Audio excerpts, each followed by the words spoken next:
بسم الله الرحمن الرحيم.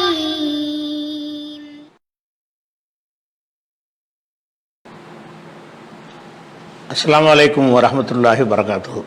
அன்பிற்குரிய சகோதர சகோதரிகளை, ஒவ்வொரு ஞாயிற்றுக்கிழமையும் இரவு 8:30 முதல் 10:30 வரை வாட்ஸ்அப் வழியாக நீங்கள் கேட்டிருக்கிற கேள்விகளுக்கு இந்த நேரலையில் நம்ம பதிலளித்து வருகிறோம். இன்றைய நேரலைக்கு செல்வதற்கு முன்னால் ஒரு முக்கியமான ஒரு அறிவிப்பை செய்துவிட்டு நேரலைக்கு செல்வோம். என்ன அறிவிப்பு என்று சொன்னால், ரமலானுக்கு பிறகு பல சகோதரர்கள் அவசர உதவிகள் கேட்டு மனுக்களை அனுப்பி கொண்டு இருக்கிறார்கள். அதாவது மருத்துவம், விபத்து, இது மாதிரியான ஒரு தேவைகளுக்காக உதவி கேட்டு மனுக்கள் வந்து கொண்டிருக்கிறது. ஆனால் அந்த மாதிரியான நிதிகள் எல்லாம் ரமலான் மாதத்தோடவே நம்ம விநியோகித்து முடிச்சிட்டோம். இருப்பு வைப்பது கிடையாது. ரமலானுக்கு பிறகு மக்கள் இந்த ஜக்காத் தொகைக்கு அதிகமாக அனுப்புறதும் கிடையாது. அதனால மனு அனுப்பியவர்கள் அந்த உதவி வரலை என்பதை என்ன செய்யக்கூடாது, குறையாக எடுத்துக்கொள்ளாமல் அதற்கான நிதி வரும் பொழுது நம்ம அனுப்பி வைப்போம். அப்படி இல்லை என்று சொன்னால் ரமலான் மாதத்துக்கு நெருக்கத்தில் ஒரு ரிமைண்டராக மறுபடியும் நீங்கள் அந்த கோரிக்கை அனுப்புங்க. என்னிடம் இந்த ரமலான் மாதத்தில் மாத்திரம்தான் அந்த ஜக்காத்து இந்த மாதிரி நிதிகளுக்கு மக்கள் தர்றாங்க. மக்கள் தந்தால் உங்களை நம்ம எந்த ஒரு பணத்தையும் இருப்பாக வைத்துக்கொள்வது கிடையாது. அதனால் அந்த உதவி கேட்டவர்கள் உதவி சேரலையே என்று நீங்கள் நினைக்காமல் நிலைமையை புரிந்து கொள்ள வேண்டும் என்பதற்காகத்தான் இந்த ஒரு அறிவிப்பு. அடுத்து நம்ம கேள்விக்கு செல்லலாம். இந்த கேள்விக்கு செல்வதற்கு முன்னாடி இன்னொரு செய்தி என்னென்று கேட்டால், நம்முடைய இந்த நேரலைக்குள்ளே சில பேர் கமாண்ட் மூலமாக சில கருத்துக்களை சொல்லியிருக்கிறார்கள். என்ன கருத்துன்னு சொன்னால், நிறைய வள என்று நீண்ட ஒரு பதிலாக சொல்லாமல் சுருக்கமாக சொல்லுங்க அப்படிங்கிற மாதிரி சில பேர் என்ன செய்கிறாங்கன்னா ஒரு கருத்தை போட்டுட்ருக்குறாங்க. அப்படி நம்ம சுருக்கமாக சில விஷயங்களுக்கு தான் சொல்ல முடியும். சில விஷயம் இருகருத்து உள்ள விஷயங்களாக இருக்கும் என்று சொன்னால் சுருக்கமாகலாம் சொல்ல முடியாது. கையை உயர்த்தலாமான்னா உயர்த்தலான்ட்டு போயிடலாம். உயர்த்தலாம் உயர்த்தக்கூடாது என்று இருவிதமான ஆதாரங்கள் கருத்துக்கள் இருக்குமானால் அந்த ரெண்டையும் விளக்கி தான் சொல்ல வேண்டி வரும். அதனால் சுருக்கமாக சொல்கிறதுங்கிறது சுருக்கமாக சொல்ல வேண்டிய விஷயங்களுக்கு தான் சுருக்கமாக சொல்லுவோம். சுருக்கமாக சொன்னால் அதில் மறுகேள்வி வரும் என்றால், அதுக்கு எதிர்கேள்வி வாதம் வரும் என்று சொன்னால், வருவதற்கு முன்னாடி அந்த வாதத்தை நம்மளை எடுத்து வைத்ததை தெளிவுபடுத்துவது தான் சிறந்தது என்ற அடிப்படையில் நாம் சில விஷயங்களுக்கு விரிவாகத்தான் சொல்லுவோம். நீங்கள் ஏற்கனவே தெரிந்தவர்களுக்கு அது உங்களுக்கு கூடுதல் தகவலாக தெரியலாம். நாம் தெரிந்தவர்களை கணக்கில் கொண்டு இந்த நிகழ்ச்சி நடத்தவில்லை, தெரியாத மக்களை கருத்தில் கொண்டு தான் நடத்துகிறோம். நீங்கள் சில விஷயங்களை கேட்டு அறிந்தவர்கள் இதான் எனக்கு தெரியுமே இதான் எனக்கு தெரியுமே என்று சொல்லி உண்டு இல்லைன்னு சொல்லிட்டு போயிருங்கிற மாதிரி கருத்தை போடுறீங்க. அப்படி போட முடியாது. யாரு மார்க்கத்தில் என்ன கணக்கு என்று சொன்னால் பலவீனர்களை தான் கணக்கில் கொள்ளணும். முஆத் ரலியல்லாஹு அன்ஹு அவர்கள் தொழுகை நடத்தும் போது நீண்ட சூறா ஓதி சுபஹ் தொழுகையை நடத்துறாரு. அப்போ பின்னாடி தொழுகிற ஆள் ஒருத்தர் அது தொழுகையை முடிச்சுட்டு போயிடுறாரு. இது ரசூலுல்லாஹ்ட்ட புகார் என்ன செஞ்சாங்கன்னு கேட்டால், இப்படி செய்யாத, நீ என்ன குழப்பம் விளைவிக்கிறியா அப்படின்னு சொல்லி என்ன செஞ்சாங்க, ரசூலுல்லாஹ் அவரை கண்டிச்சாங்க. கண்டிச்சுட்டு என்ன சொன்னாங்கன்னு கேட்டால், உனக்கு பின்னாடி பலவீனர்கள் இருக்கிறாங்க, நோயாளிகள் இருக்கிறாங்க, தேவை உள்ளவங்க இருக்கிறாங்க, அவங்கள கவனித்துக்கொள் என்று சொன்னார்கள். அப்போ பலவீனம் என்பது சிந்தனை விஷயத்திலையும் பலவீனம் இருக்கிறது, புரிந்து கொள்கிற விஷயங்கள்லையும் பலவீனம் உள்ளவர்கள் இருப்பார்கள். நம்ம யாரை கவனத்தில் கொள்ளணும்னு சொன்னால், அந்த பலவீனமானவர்களும் சந்தேகத்துக்கிடம் இல்லாமல் அதை விளங்கி கொள்ளணும் அப்படிங்கிறத கருத்தில் கொண்டு தான் நம்ம சொல்கிறோம். அது ஒரு விஷயம் இருக்குது. அதே இது புகாரில் 701வது ஹதீஸில் இதை நீங்கள் பார்க்கலாம்.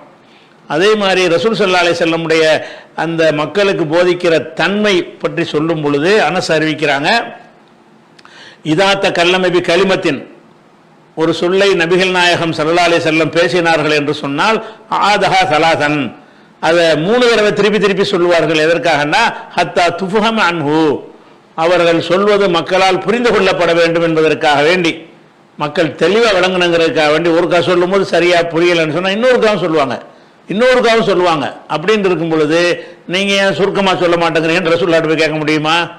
நபிகள் நாயகம் ஸல்லல்லாஹு அலைஹி வஸல்லம் எதுக்கு முக்கியத்துவம் கொடுத்துருக்காங்கன்னு கேட்டால், ஹத்தா துஃபஹம அன்ஹு, அவர்கள் சொல்வதை மக்களால் சரியாக புரிந்து கொள்ளப்பட வேண்டும் என்பதற்காக ரிப்பீட் பண்ணுவாங்க, 3 முறை சொல்வார்கள் சில விஷயங்களை என்று புகாரியில் 95வது ஹதீஸில் இருக்கிறதுனால சில பேர் விரும்புகிற மாதிரி எஸ்ன்னு ஒன்று சொல்ல மாட்டோம். சொன்னால் நிறைய 100 கேள்வி சொல்லலாம் ஒரு வாரத்துக்கு. நம்ம அப்படி சொல்ல மாட்டோம். தேவைக்கு தகுந்தவாறு சில வாரங்கள் நீங்கள் பார்க்கலாம். போன வாரம் 10 கேள்வி தான் வந்தது, அதுக்கு முந்தின வாரம் 20 கேள்வி வந்தது. அந்த கேள்விக்கு விளக்கமாக சொல்ல வேண்டிய விஷயங்கள் வறுமையானால் சொல்லித்தான் ஆகணும். ஏன்னா அதனால் 5 கேள்வியில் முடிஞ்சாலும் அதை பற்றி நம்ம கவலைப்பட மாட்டோம். சொல்வதை சரியாக செய்யணும். செய்வன திருந்த செய், அகல உழுவதை விட ஆழ உழுவது மேல். இதெல்லாம் பொதுவான ஒரு புரிதலையும் கூட இருக்குது. அகலமாக உழுதுகிட்டே போனீங்கன்னு பயன் கிடையாது. நல்லா ஆழமாக உழுது போட்டால் நல்லா பயன் தரும்னு சொல்கிறாங்க. அந்த மாதிரி அடிப்படையை வைத்தும் மார்க்க அடிப்படையிலையும் தான் சொல்ற விஷயங்களை கொஞ்சம் விரிவாக சொல்றோம் என்றால் என்ன நினைக்கிறீங்க? விரிவாக சொல்ல வேண்டிய விஷயம் அதில் இருக்கிறது. அடித்தட்டு மக்களும் அதை சரியா புரிந்து கொள்வதற்கு தேவைன்னு விளைக்கணுமே தவிர புரிந்து கொண்ட உங்கள் நிலையிலிருந்து அதை பார்க்கக்கூடாது. அதை தெரிவித்துக் கொள்றோம். அடுத்ததாக இந்த ஹலால் தடை என்று ஊப்பியில் ஒரு தடையை கொண்டு வந்தாங்க. அது சம்பந்தமாக ஜீவா டுடேயில் நம்மள்கிட்ட ஒரு இன்று அதாவது பேட்டி எடுத்து போடும்போது அதில் பல விஷயங்கள் நம்ம சொல்லி இருந்தோம். அதில் என்ன விஷயம் சொல்லியிருந்தோம் என்று கேட்டால், இந்த ஹலால்ங்கிற ஒரு பித்தலாட்டம், ஹலால் சர்டிஃபிகேட் யாருக்கும் கொடுக்க முடியாது அப்படிங்கிற ஒரு விஷயத்தை நம்ம விரிவாக விளக்கி இருந்தோம். அதில் இன்னொரு விஷயத்தையும் விளக்கணும். இந்த ஹலால்ங்கிறது என்னென்று கேட்டால், பொதுவாக அது மாமிசங்களுக்கு தான் இந்த ஹலால் பிரச்சனையே வருகிறது. வேறு விஷயங்களில் மக்கள் ஹலாலை பார்க்கறது கிடையாது. மாமிச உணவுகளுக்கு ஹலாலை பார்க்குறாங்க. அப்போ மாமிச உணவு எப்போ ஹலாலாகும் என்று சொன்னால் 2 விஷயத்தினால தான் ஹலால். அதாவது சில பிராணிகள் ஹலால்னு ஆக்கப்பட்டிருக்கு, சில பிராணிகள் ஹராம்னு ஆக்கப்பட்டதை கழிச்சிருங்க. ஹலால் என்று ஆக்கப்பட்ட ஆடு, மாடு, கோழி, ஒட்டகம், மானு, முயல், இதுகளெல்லாம் நம்ம ஹலால் என்று அனுமதிக்கப்பட்ட பிராணிகள். ஆனால் அந்த பிராணிகள் ஹலாலா இருந்தாலும் அது உண்பதற்கு எப்போ ஹலால் ஆகும் என்று கேட்டால் அதில் 2 காரியம் நடக்கணும். என்ன 2 காரியம் நடக்கணும்? அது அறுக்கப்படணும். அந்த தொண்டை குழியில் என்ன செய்யணும்? அறுக்கப்பட்டு எந்த அளவுக்கு அறுக்கப்படணும் என்றால் உடம்பில் உள்ள ரத்தங்கள் எல்லாம் பீச்சு அடித்து வெளியேற்றப்படணும். அந்த மாதிரி அப்படி வந்தாதான் அந்த பிராணி ஹலாலாகும். ஒரு விஷயம்.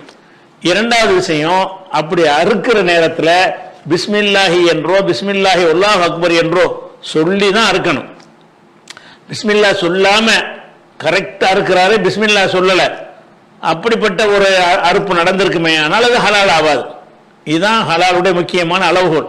அப்போ மாமிசத்தை இறக்குமதி செய்யக்கூடியவர்கள், ஏற்றுமதி செய்யக்கூடியவர்கள் இந்த ஹலால் சான்றிதழ் சொல்லி கொடுக்குறாங்கல்ல, அது பித்தலாட்டமாக இருக்கும்னு நினைக்கிறீங்களா, உண்மை நினைக்கிறீங்களா? எப்படி பித்தலாட்டம் வரும்? ஒவ்வொரு பிராணி அறுக்கப்படும் போது அவன் பிஸ்மில்லா சொல்றானா நீங்க பார்க்கணும். 1000 பிராணிக்கு சேர்த்து ஹலால் சர்டிபிகேட் கொடுக்க முடியாது. ஹலால்ங்கிற இண்டிவிஜுவல் ஒன்று தனித்தனியான ஒரு விஷயம். இந்த மாட்டை அறுக்கும் பொழுது பிஸ்மில்லாஹி அல்லாஹ் அக்பர் சொல்லி அறுத்தாரு அப்படின்னு சொல்லி சர்டிபிகேட் கொடுக்கணும். அப்படி நீங்கள் செய்வது கிடையாது. என்ன செய்யறீங்க? ஒரு நிறுவனத்தை நம்பி நீங்க ஹலால்னு சர்டிபிகேட்டை கொடுத்துடுறீங்க. அவன் அறுத்தாலும் உங்களுக்கு தெரியாது, அந்த மாதிரி அடிச்சு சாவடிச்சாலும் தெரியாது, அவன் பிஸ்மில்லாவெல்லாம் சொல்ல மாட்டான், அதை பத்தி உங்களுக்கு கவலை கிடையாது. நீங்க என்ன செய்றீங்க? இந்த ஆடு மாடு ஓட்டம் ஹலால்ங்கிறத வைத்துக்கொண்டு நீங்க ஹலால் சர்டிபிகேட்டை வியாபாரத்துக்காக வேண்டி கொடுக்குறீங்க என்பதுதான் நம்முடைய பிரதானமான ஒரு குற்றச்சாட்டாக வைத்திருந்தோம். அதுக்கு என்ன செய்யறாருன்னு கேட்டா, ஒருத்தர் ஒரு வீடியோவில் பதில் போட்டிருக்கிறார். என்ன பதில் போட்டிருக்காருன்னு கேட்டா, அதாவது இந்த ஜீவா டுடேயில் இதெல்லாம் நம்ம விரிவாக விளக்க முடியாது. அவங்க 20 நிமிஷம் 25 நிமிஷம் போடக்கூடிய நிகழ்ச்சி தான் நடத்துவாங்க. அதில் போயிட்டு நம்ம விவரமாக பேசுறதுக்கான ஒரு சேனலாக அவங்க நடத்தவில்லை. விவரமாக பேசுறாருன்னா நம்முடைய சேனலில் தான் நம்ம நடத்தணும். நம்ம இந்த ஹலால்ங்கிறது எப்படி பித்தலாட்டம் என்பதை ஜீவா டுடேயை பார்த்தவர்கள் இந்த ரமலான் மாதத்தினுடைய உணவுங்கிற தலைப்பில் பேசணும்ல, அதுல இந்த ஹலால்ல என்னென்ன பித்தலாட்டம் நடக்குது அப்படிங்கிறத விளக்கியிருக்கிறோம். அனைத்து விஷயங்களையும் விளக்கியிருக்கிறோம். விளங்குதா? ஆடு மாட்டில் ஹலால் எப்படி பித்தலாட்டம் இருக்குது, மருந்துல ஹலால் பித்தலாட்டம் அப்படின்னு எதுலையெல்லாம் பித்தலாட்டம் பண்றாங்க, அது எப்படி பித்தலாட்டமா இருக்கு என்பதெல்லாம் மிக விரிவாக விளக்கியிருக்கோம். அது பார்க்கலவங்க இந்த மறுப்பு போட்டவர்கள் ஜீவா டுடே பார்த்தாங்களே தவிர அதுக்கு 6 மாசத்துக்கு முன்னாடி இது குறித்து நம்ம அதை விளக்கி இருக்கணும். அதே மாதிரி இன்னொருத்தர் ஒரு சேனல்ல இந்த ஹலாலை பத்தி உளறி வச்சிருந்தாரு. அதுக்கு மறுப்பாக 2வது வீடியோ போட்டிருக்கிறோம். இந்த ஹலால் சம்பந்தமாகவே ரமலான்ல 1, அதுக்கு அடுத்த மாசம் 1 போட்டிருக்கிறோம். எல்லாமே விரிவான வீடியோக்களை போட்டு விளக்கி இருக்கிறோம். இதுல அப்படி விரிவான விளக்கல, சும்மா சம்பந்தத்தை ஷார்ட்டா சொல்லியிருக்கோம். அதுக்கு என்ன செய்யறாருன்னா, அவர் மறுப்பு என்ன சொல்றாருன்னு கேட்டா, இது இது அரசாங்கத்தில் துபை இஸ்லாமிய நாடுகளில் வந்து ஹலால் என்பது கட்டாயம் கிடையாது, அது ஹலால் இல்லாத பொருளையும் அந்த நாட்டில் இறக்குமதி பண்ணலாம் என்று நான் சொன்னேன். அதுக்கு மறுப்பு சொல்றவர் என்ன செய்யறாருன்னு கேட்டா, நான் சொன்னதையே தான் அவரும் சொல்றாரு. அதாவது ஹலால் என்று பன்றிலாம் வரத்தான் செய்கிறது, ஆனால் ஹலால்னு போட மாட்டாங்கிறார். ஹலால்னு போடுவாங்கன்னு நான் சொல்லவே இல்லை. ஹலால் போடாட்டாலும் அங்கே இறக்கலாம், பன்றி இறக்கலாம்னா ஒரு மாட்டை கூட ஹலால் இல்லாத கூட இறக்குறதுக்கு அந்த நாட்டில் எந்த தடையும் இல்லை. வந்து இறக்குமதி செய்தா அப்படின்னா பன்றிக்கறியை ஏன் ஹலால்னு சொல்ல போறாங்க, இல்லைன்னு சொல்ல போறாங்க. இப்ப எல்லா இடத்துலையும் நான் முஸ்லீம்ங்கிற போர்டு போட்டு தான் அந்த கடைகள் இருக்கும். ஒரு சில சூப்பர் மார்க்கெட்ல கறிகள் கிடைச்சா கூட அங்க வந்து நான் முஸ்லீம் ஃபார் நான் முஸ்லிம்ஸ்னே போட்டிருக்கோம், நீங்க உள்ள நுழையாதீங்க. ஆக அது வந்து இது இப்படி தான் அப்படின்னு சொல்லி தெளிவுபடுத்தி தான் நமக்கு தர்றாங்க பொருளை. நம்ம எதை விரும்புகிறோமோ அதை இப்போ சாப்பிட்டுக்கலாம், அதில் எந்தவித போலியும் இருக்காது அப்படிங்கிறத அரசாங்கங்கள் உறுதிப்படுத்தி தான், அதாவது மத்திய கிழக்கு அரசாங்கங்கள் உறுதிப்படுத்தி தான் நமக்கு. அப்போ ஹலால்னு போடுவதற்கு அவங்க சில கண்டிஷன் போட்டிருக்காங்க. ஹலால்னு வைப்பதாக இருந்தால் அதுக்கு ஒரு நிறுவனம் வச்சிருக்கிறாங்க, அவர் ஒரு சில ஆதாரங்களை காட்டுறாரு, வெப்சைட்டை காட்டுறாரு. அவங்க என்ன செய்வாங்க, எப்படி ஸ்ட்ரிக்டா இருப்பாங்க, எப்படி கவனமா இருப்பாங்கன்னு அந்த நிறுவனத்தை வந்து பில்டப் கொடுத்தவர் பேசுகிறார். அந்த வீடியோ உங்களுக்கு போட்டு காட்டுறேன் தேவையான பகுதியில் மட்டும். ஆனா அதுல என்ன செய்யறாருன்னு கேட்டா, இது வந்து ஃப்ராடு பித்தலாட்டம் என்பது அவரே ஒத்துக்கிறார் மறைமுகமா. எப்படி ஒத்துக்கிறாரு என்று கேட்டால் அவர் சொல்றாரு, அதுல இந்த நிறுவனங்களுக்கு கடுமையான கட்டுப்பாடுகள் வந்து துபாய் அரசாங்கம் கொடுக்குது. சும்மா வந்து இறக்குமதியெல்லாம் அப்படிலாம் இவங்க போய் கேட்டு அவங்க யார்கிட்ட சொல்கிறாங்களோ அங்கே போய் சர்டிஃபிகேட் வாங்குறதெல்லாம் முடியாது. அதுக்கு வந்து சில சான்றுகள் இருக்குது, நான் வந்து ஒன் பை ஒன்னாக சொல்கிறேன். மினிஸ்ட்ரி ஆஃப் இண்டஸ்ட்ரின்னு வச்சுருந்தாங்கன்னா okay, ministry of industry and advance technology அப்படிங்கிறது தான் அந்த மினிஸ்ட்ரிக்கே பேர் வச்சுருக்காங்க. சும்மா வந்து கண்ணை மூடிட்டு யார் வேணாலும் அவங்ககிட்ட வந்து சர்டிஃபிகேட்லாம் வாங்க முடியாது. இறைச்சியை வந்து கழுத்து ஹலால் படிலாம் இருக்க மாட்டாங்க, கம்பை வச்சு அடித்து மண்டையில் அடித்து சாவடிச்சிருவாங்க. இந்த மாதிரி தான் வந்து அதாவது கிட்டத்தட்ட ஹலால் அல்லாத முறையில் தான் வந்து இறைச்சிகள் வந்து தயாரிக்கப்பட்டு ஏற்றுமதி செய்யப்படுது அப்படிங்கிறாரு. அப்படி சொல்ல போனால் நாங்கள் அந்த ஃபுட்டை தான் சாப்பிட்றோம் அப்படிங்கிற மாதிரியான ஒரு கருத்தும் அதில் வருது. ஆனால் அறுக்கும்போது பார்க்குறோம் அப்படிங்கிறதெல்லாம் இல்லை. இன்றைக்கி எவ்வளோ டெக்னாலஜி வந்துட்டு அறுத்த பின்னாடி அந்த உணவு வந்து சரியான முறையில் தான் அறுக்கப்பட்டுதா அப்படிங்கிறத கண்காணிச்சுட்டு தான் அந்த சர்டிஃபிகேட் கொடுக்குறாங்க. அதனால் அறுக்கும்போது பார்க்குறோம் அப்படிங்கிறதெல்லாம் இல்லை. இன்றைக்கி எவ்வளோ டெக்னாலஜி வந்துட்டு அறுத்த பின்னாடி அந்த உணவு வந்து சரியான முறையில் தான் அறுக்கப்பட்டுதா அப்படிங்கிறத கண்காணிச்சுட்டு தான் அந்த சர்டிஃபிகேட் கொடுக்குறாங்க. அதனால் அறுக்கும்போது பார்க்குறோம் அப்படிங்கிறதெல்லாம் இல்லை. இன்றைக்கி எவ்வளோ டெக்னாலஜி வந்துட்டு அறுத்த பின்னாடி அந்த உணவு வந்து சரியான முறையில் தான் அறுக்கப்பட்டுதா அப்படிங்கிறத கண்காணிச்சுட்டு தான் அந்த சர்டிஃபிகேட் கொடுக்குறாங்க. அதனால் அப்போது பரிசோதிக்கும் போது மட்டும் சரியாக இருப்பாங்க, மற்ற நேரத்தில் அறுக்க மாட்டாங்க, அப்படி இருக்காது அப்படின்னு சொல்லி உங்களுக்கு சந்தேகம் வருமையானால் அதற்கும் வந்து நம்ம வந்து டெக்னாலஜியை பயன்படுத்த முடியும் அப்படிங்கிறத சகோதரர் பிஜே புரிஞ்சுக்கணும். அதாவது அறுக்கிறாங்கல்ல, ஒவ்வொன்றையும் அறுக்கும் பொழுது அதை நம்ம கண்காணிக்காவிட்டாலும் அவங்க முறையாக அறுக்கவில்லை என்று சொன்னாலும் பிறகு அதை அந்த இறைச்சியை சோதனை செய்து அது முறையாக அறுக்கப்பட்டதா என்று கண்டுபிடிக்கக்கூடிய டெக்னாலஜி எல்லாம் இருக்கிறது அப்படிங்கிறார். அது ஆட்டை வந்து ஒரு மாட்டை அறுத்துட்டாங்கன்னு வைங்களேன், அறுக்கும் போது நம்ம பார்க்காவிட்டாலும் அடிச்சு சாவடிச்சான்னு சொன்னா வேற மாதிரி அறுத்தான்னு சொன்னா அதை வந்து சோதித்து கண்டறியக்கூடிய தொழில்நுட்பம் வந்து விட்டதுன்னு சொல்றாரு. அந்த சோதனைக்கு என்ன பேர் சொல்லுங்க பார்ப்போம். எப்படி சோதனை? அந்த சோதனையில வந்து இது அறுக்கப்பட்டது இது அறுக்கப்படாதுன்னு கண்டுபிடிப்பதற்கு உள்ள அந்த சோதனைக்கு பேர் என்ன மாதிரி அதை சோதிப்பாங்க, சோதிச்சு என்ன மாதிரி வந்தா அறுக்கப்பட்டது முடிவு பண்ணுவாங்க, எந்த மாதிரி வந்து அறுக்கப்பட அதை பத்தி ஒண்ணுமே இல்லை, சும்மா விட்டு அடிக்கிறார். அவரா சொல்றாரு, புரிந்து கொள்ள வேண்டும். முறையாக அவங்க அறுக்கல என்று சொன்னா அந்த இறைச்சியை வைத்து கண்டுபிடிக்கக்கூடிய தொழில்நுட்பம் வந்துவிட்டது என்பதை பிஜே புரிந்து கொள்ள வேண்டும் அவர் சொல்றாரு. அந்த தொழில்நுட்பத்தை நீங்க உலகத்துக்கெல்லாம் புரியுற மாதிரி விளக்குங்க பார்ப்போம். சரி, அதே நேரத்தில் வந்து பிஸ்மில்லா சொன்னானா இல்லையாங்கிறத கண்டறியறதுக்கு தொழில்நுட்பம் என்ன இருக்கு? மாட்டை அறுத்திருக்கு, அந்த மாடு பிஸ்மில்லா சொல்லி அறுக்கப்பட்டதா பிஸ்மில்லா சொல்லாம அறுக்கப்பட்டதா அப்படிங்கிறத கண்டுபிடிக்கதா தொழில்நுட்பம் இருக்குதா? ஒரு தொழில்நுட்பமும் இல்லை. அப்ப என்ன செய்யறாருன்னா, நம்ம கேள்வி என்னன்னு கேட்டா, அரபு நாட்டில் உள்ளது பாதிக்குது, எங்களையெல்லாம் அது பாதிக்குதுங்கிறாரு. பாதிக்கத்தான் செய்யணும். அவன் ஏமாத்தினான், ஹராம வந்து உங்களை ஹராண்டு விற்கிறதுக்கு அனுமதி கொடுத்து வச்சிருக்கிறான். அப்ப நீங்க ஹராம சாப்பிடாம இருப்பதற்கு நீங்க கேர்ஃபுல்லா இருக்கணும். அந்த இறைச்சி வந்து உங்களுக்கு இந்த துபாயிலேயோ அரபு நாடுகளில் விற்கப்படுற அந்த இறைச்சி அறுக்கப்படும் போது பிஸ்மில்லா சொன்னான் என்பதற்கு அதுக்கு ஆதாரம் இருக்காதுல. ஒரு நிறுவனம் ஹலால்னு சொல்லி இருக்கிறான், அந்த நிறுவனத்தில் ஆள் நியமித்து ஒவ்வொரு மாட்டையும் அறுக்கிறதுக்கு இவனை பக்கத்தில் சாட்சியாக இருந்து அப்படி உறுதிமொழி பண்ணி தான் அந்த சாட்சி ஹலால் கொடுக்குறானா? நிறுவனத்துக்கு ஹலால் சர்டிபிகேட்டை கொடுத்துட்றாங்க. அந்த நிறுவனம் என்ன மாதிரி செஞ்சாலும் அவன் அதுல அவரே சொல்றாரு, அந்த பேசுறவரை மறுப்பு சொல்றவரை சொல்றாரு, அதுக்கு நான் காலக்கெடு வச்சிருப்பாங்க, 1 வருஷத்துல முடிஞ்சிடும் அது ஏன் 1 வருஷத்துக்கு முடியுது? அதாவது காலக்கெடு உள்ளதான் லைசன்ஸ் கொடுக்குறாங்க நல்லா விளைவிக்கணும். துபையில் உள்ளதை அவர் சொல்றாரு, இந்த இணையதளங்களை பாருங்க, எத்தனை நிறுவனங்களுக்கு அனுமதி கொடுத்திருக்கிறார்கள். அனுமதி தான் கொடுத்திருக்கிறான், கட்டாயமாக்கல.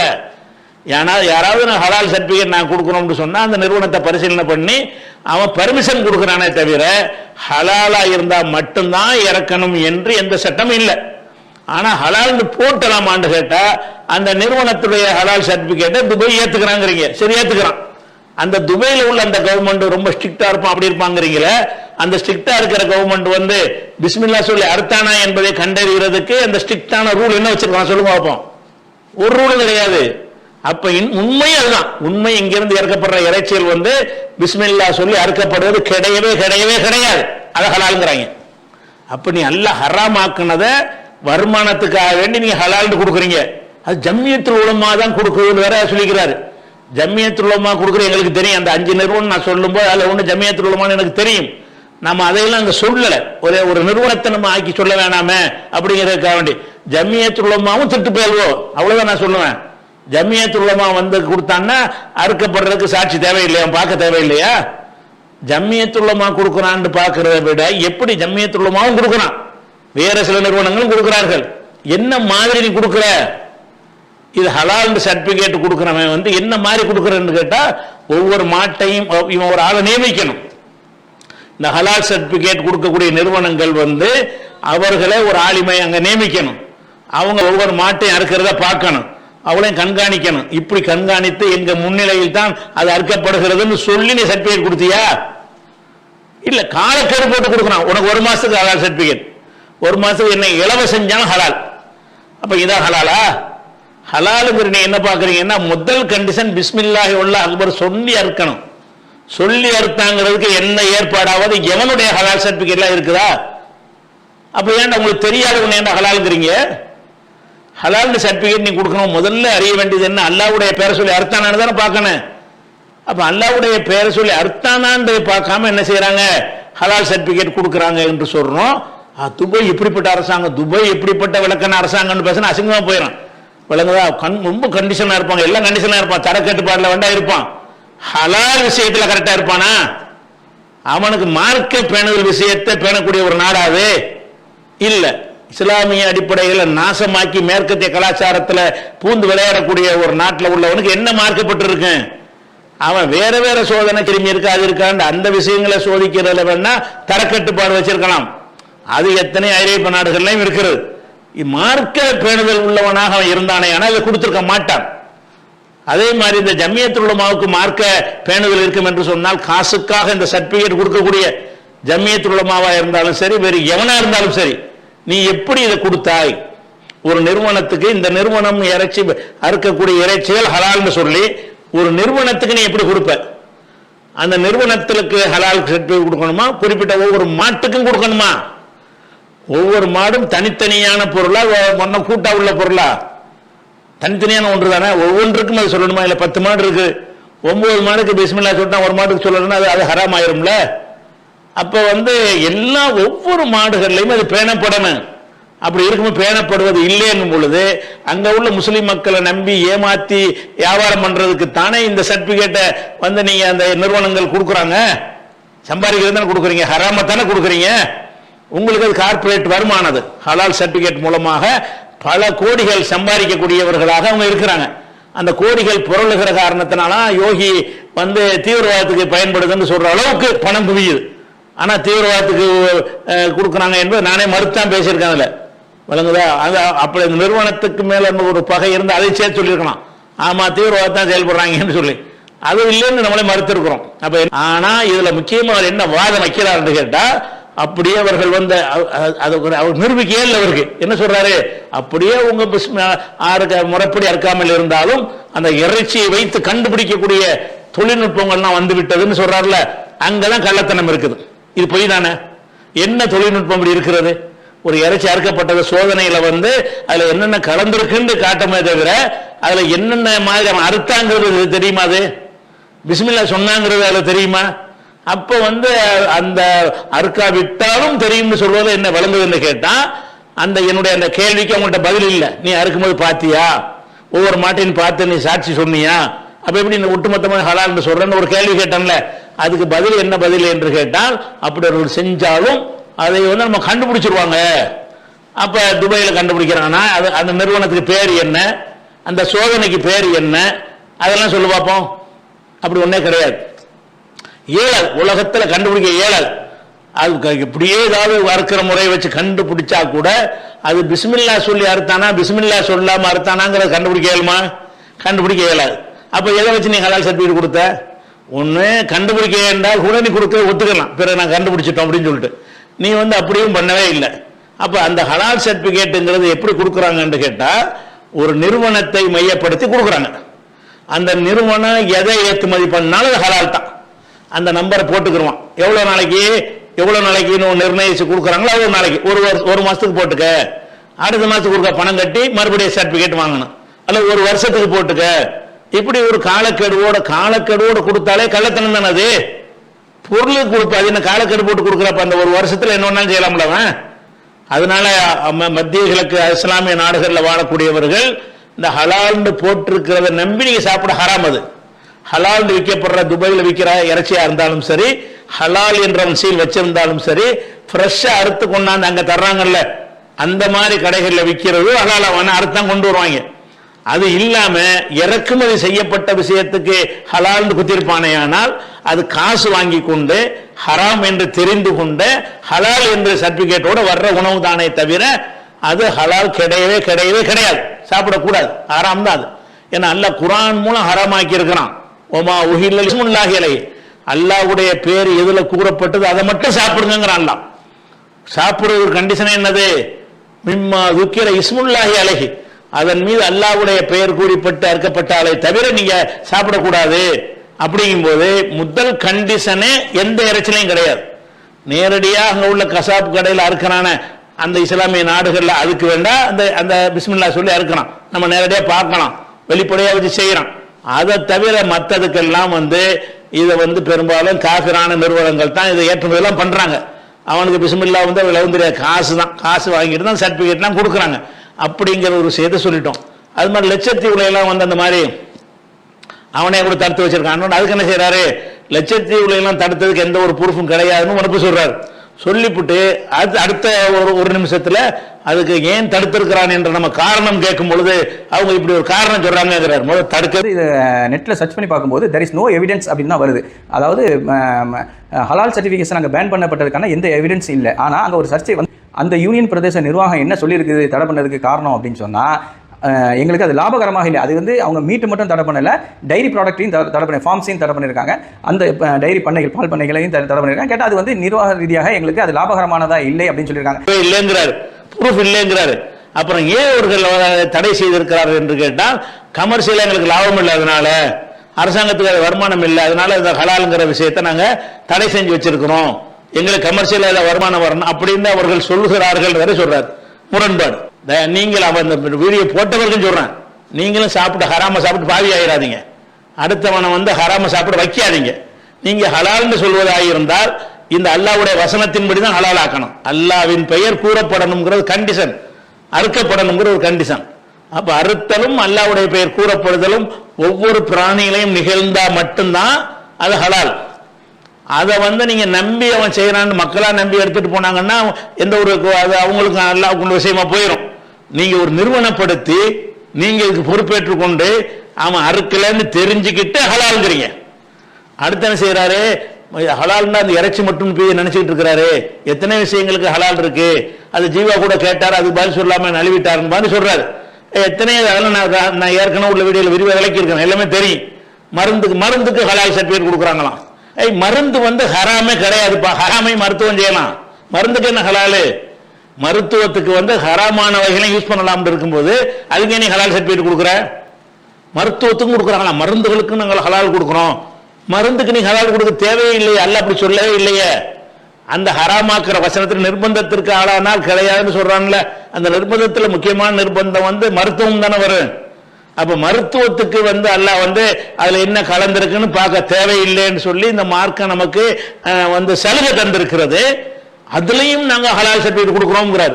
மருந்து எந்த மருந்து ஹலாலு, எல்லா மருந்து ஹலால்.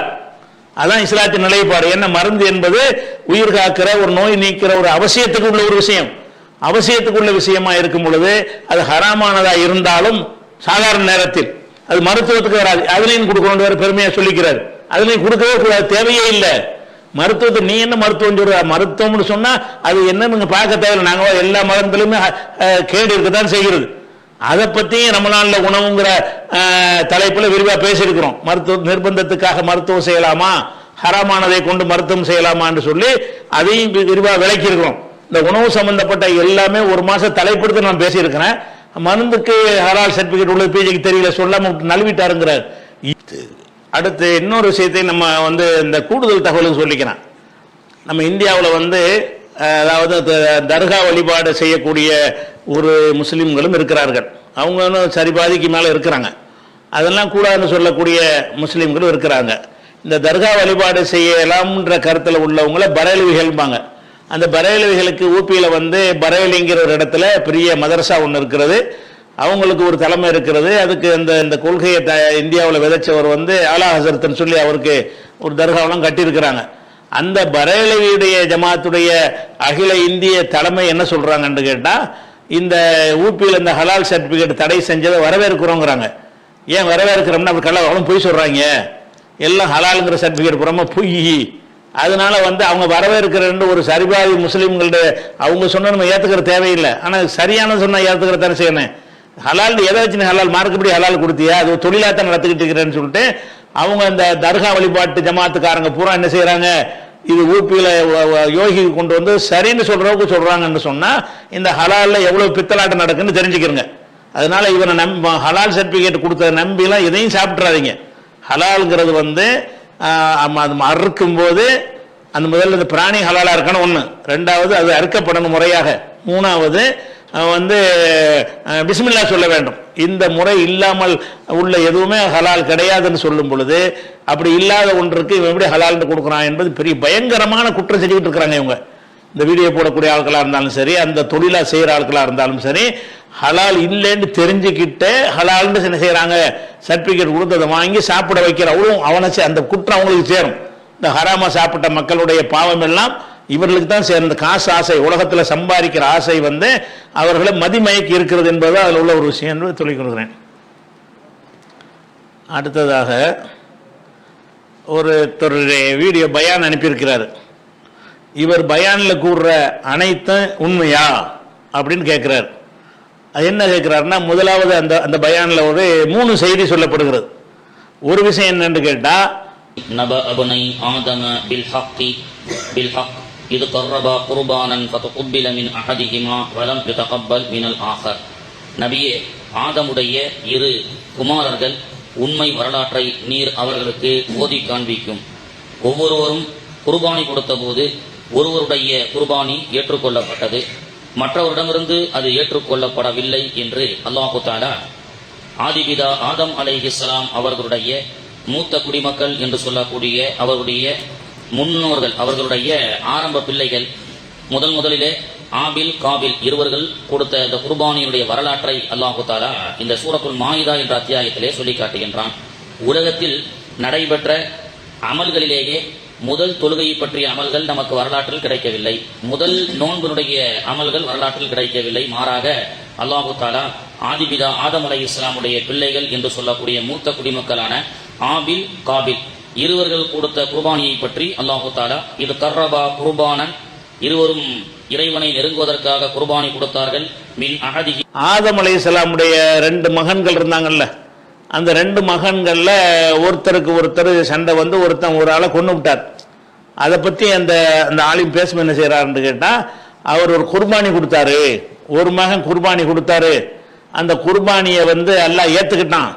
இன்னொரு மகன் ஒரு குர்பானி கொடுத்தாரு, அந்த குர்பானியை அல்லாஹ் ஏத்துக்கிறல, அதை ஒருத்தட்ட ஏற்றுக்கொள்ளப்பட்டுச்சு, ஒருத்தட்ட ஏற்றுக்கொள்ளப்படலை. அப்படிங்கிறதுனால முதல்ல உலகத்தில் செஞ்ச ஒரு அமல் குர்பானி தான், முதல் மனிதரை குர்பானி தான் செஞ்சிருக்கிறார் என்று சொல்லி அப்படி ஒரு விளக்கம் சொல்றார்.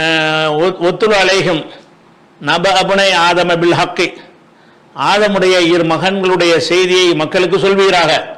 இது கர்ரபா குர்பானன், அவங்க ஒரு குர்பானை செய்தார்கள் அப்படின்னு வார்த்தை வருது. இந்த குர்பான்ங்கிற வார்த்தை வந்தவுடனே இவர் உடனே குர்பானிங்கிற கருத்து போது குர்பான் தானே வந்திருக்குது. அரபி மூலத்தில் இது கர்ரபா குர்பானன், ஒரு குர்பானை அவர்கள் செய்தார்கள். செய்த போது குப்பிலமின் அஹதிஹிமா, அவர்களில் ஒருவரிடம் ஏற்றுக்கொள்ளப்பட்டது, உலம் யுத்த கப்பல் மினல் ஆகரி, மற்றவரிடம் ஏற்றுக்கொள்ளப்படவில்லை. காலர் அக்துரன்னக்க, நான் உன்னை கொன்னுருவேன், உன்னை மட்டும் இப்படி எல்லாம் ஏத்துக்கிட்டான், உன்னை கொண்டு விடுவேன் என்று சொல்லிவிட்டாரு.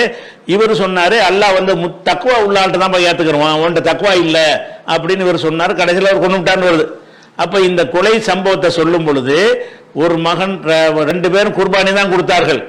ஒரு மகனுடைய குர்பானி எல்லாம் ஏத்துக்கிட்டான்னு சொல்லி இந்த குர்பானிங்கிற வார்த்தை குர்பான் வரதுல அதை வச்சுக்கிட்டு அவர் என்ன செய்யறாருன்னு கேட்டா முதல்ல குர்பானி தான் நடந்ததுங்கிற மாதிரி அவர் சொல்றாரு.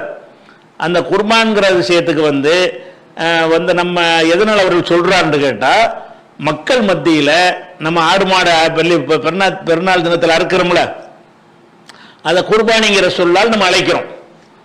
எந்த மக்கள் அழைக்கிறோம்? அரபுகள் அழைக்கிறது இல்லை, அஜமிகள். அரபுகள் அல்லாத மக்கள் என்ன செய்யறாங்கன்னா, இந்தியாவில் உள்ள முஸ்லீம்களா இருந்தாங்கன்னு சொன்னா ஆடு மாடு அறுக்கிறதுக்கு பேர் என்னது? குர்பானி. நம்மளே ஒரு புஸ்தகம் போட்டா கூட குர்பானியின் சட்டங்கள், 1 நாள் குர்பானியா 2 நாள் குர்பானியான்னு தலைப்பு போடும்போது நாமளே நடைமுறையில் அந்த குர்பானிங்கிற வார்த்தை தான் யூஸ் பண்ணுகிறோம். ஆனா மார்க்க அடிப்படையில் ஆடு மாடு அறுத்து பழியிடுறாங்கல்ல, அதுக்கு பேர் குர்பானின்னு கிடையாது. குர்பானின்றதுக்கு அர்த்தம் கிடையாது. மார்க்க அடிப்படையில் அதுக்கு பேர் என்னன்னு கேட்டா உலுஹியா. அது ஹஜ்ஜி பெருநாளில் கொடுக்கறதுக்கு பேர். ஹதின்னு ஒன்று இருக்குது, அது ஹரம் ஷரீஃப்ல வச்சு என்னைக்கு வேணாலும் கொடுக்கலாம். அந்த மாதிரி ஹரம் எல்லையில வச்சு கொடுக்கறதுக்கு பேர் ஹதின்னு ஒன்று இருக்குது. அது மாதிரி குழந்தை பிறந்ததுக்கு அக்கைக்காண்டு ஒன்றுக்கு ஒரு பேரை வச்சிருக்கிறாங்க, அக்கைக்காண்டு ஒன்று வச்சிருக்கிறாங்க. ஆனால் எந்த ஒரு குரானா எந்த ஒரு ஹதீஸ்லையுமே அதுக்கு குர்பானிங்கிற ஒரு பேரை வச்சு சொல்லப்பட்டதே கிடையாது. அந்த குர்பான்கிற வார்த்தை உருது மொழியில இந்த ஆடு மாடு அறுக்கிறதுக்குரிய சொல்லாக பயன்படுத்துறாங்க. உருதுல தான் அது குர்பான்ங்கிறது. குர்பானிக்கிறோம்ல, குர்பானிங்கிறது குர்பானி குர்பானி குர்பானின்னு என்ன செய்யும், ஒரு இந்தி பாட்டு கூட இருக்கும்.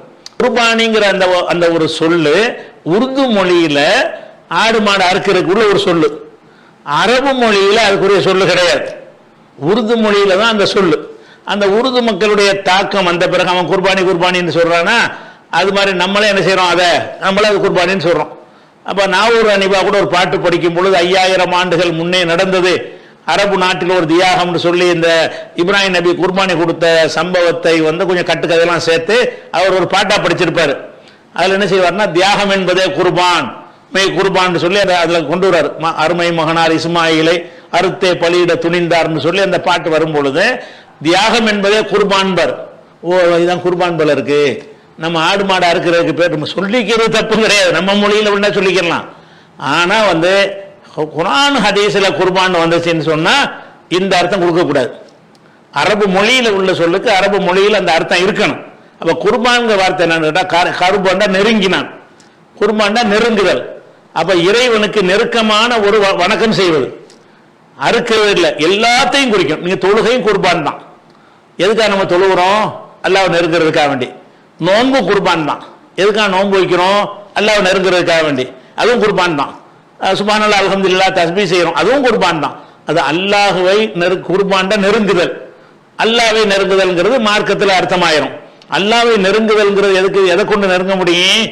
இபாதத்துகளோடு நெருங்க முடியும். அல்லாஹ்ட்ட துவா செய்யறான் ஒருத்தன், அவன் குர்பான் பண்றான். அல்லாஹ்ட்ட துவா செய்யறான், தொழுகிறான், நோன்பு வைக்கிறான், ஜக்காத்து கொடுறான். ஹஜ்ஜு கூட குர்பான் தான், இல்லைங்களா? ஜக்காத்து கூட குர்பான் தான்.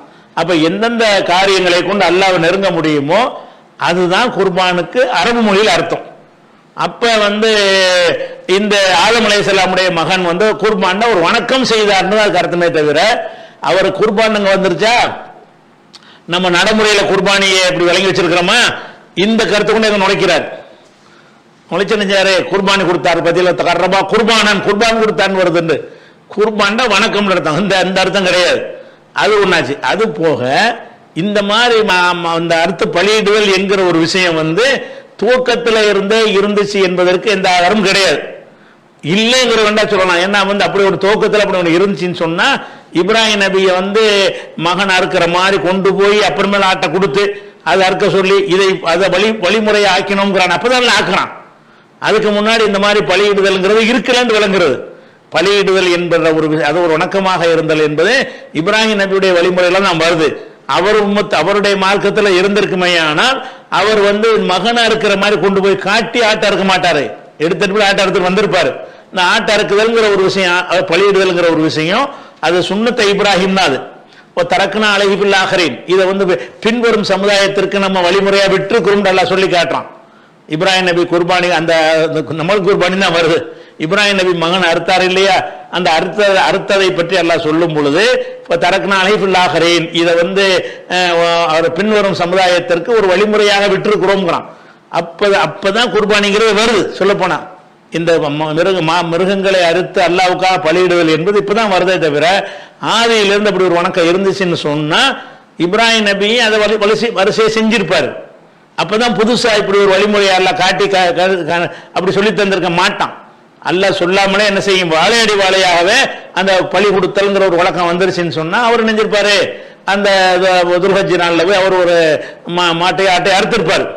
அவருக்கு அல்லாஹ் என்ன செய்யறான், அது ஆட்டை அறுத்து பழிடுறதுக்கு அதை கற்றுக் கொடுக்கறதுக்காக வேண்டி அவருக்கு எல்லாமே அப்படி ஸ்டைலா அவருடைய மார்க்கத்தினுடைய விஷயங்கள்ல அப்படித்தான் எல்லாம் கற்றுக் கொடுப்பான்.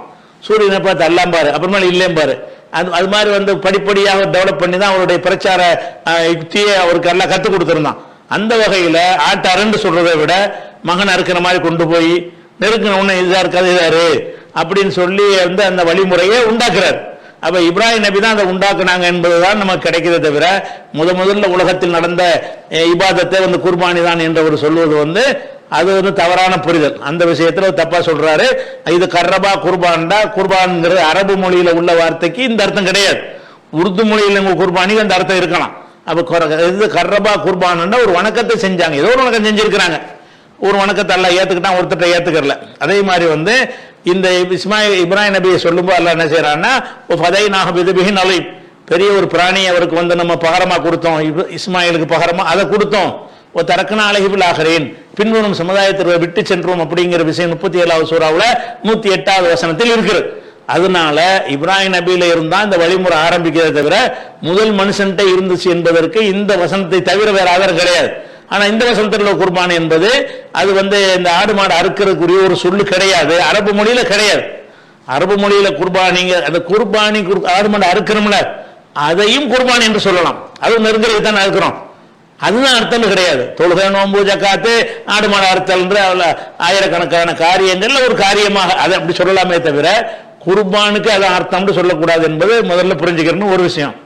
அதுக்கடுத்து ரெண்டாவது அந்த வீடியோல சொல்றாரு, ஒருவர் இன்னொருவரை கொலை செய்தார், அவர் அடக்கம் செய்யப்படுகிறார். அவருடைய அடக்க ஸ்தலம் என்பது ராமேஸ்வரத்தில் இருக்கிறது என்று நம் தங்கச்சி மடத்தில் இருக்கிறது என்ற வரலாறு நமக்கு தெரியும்.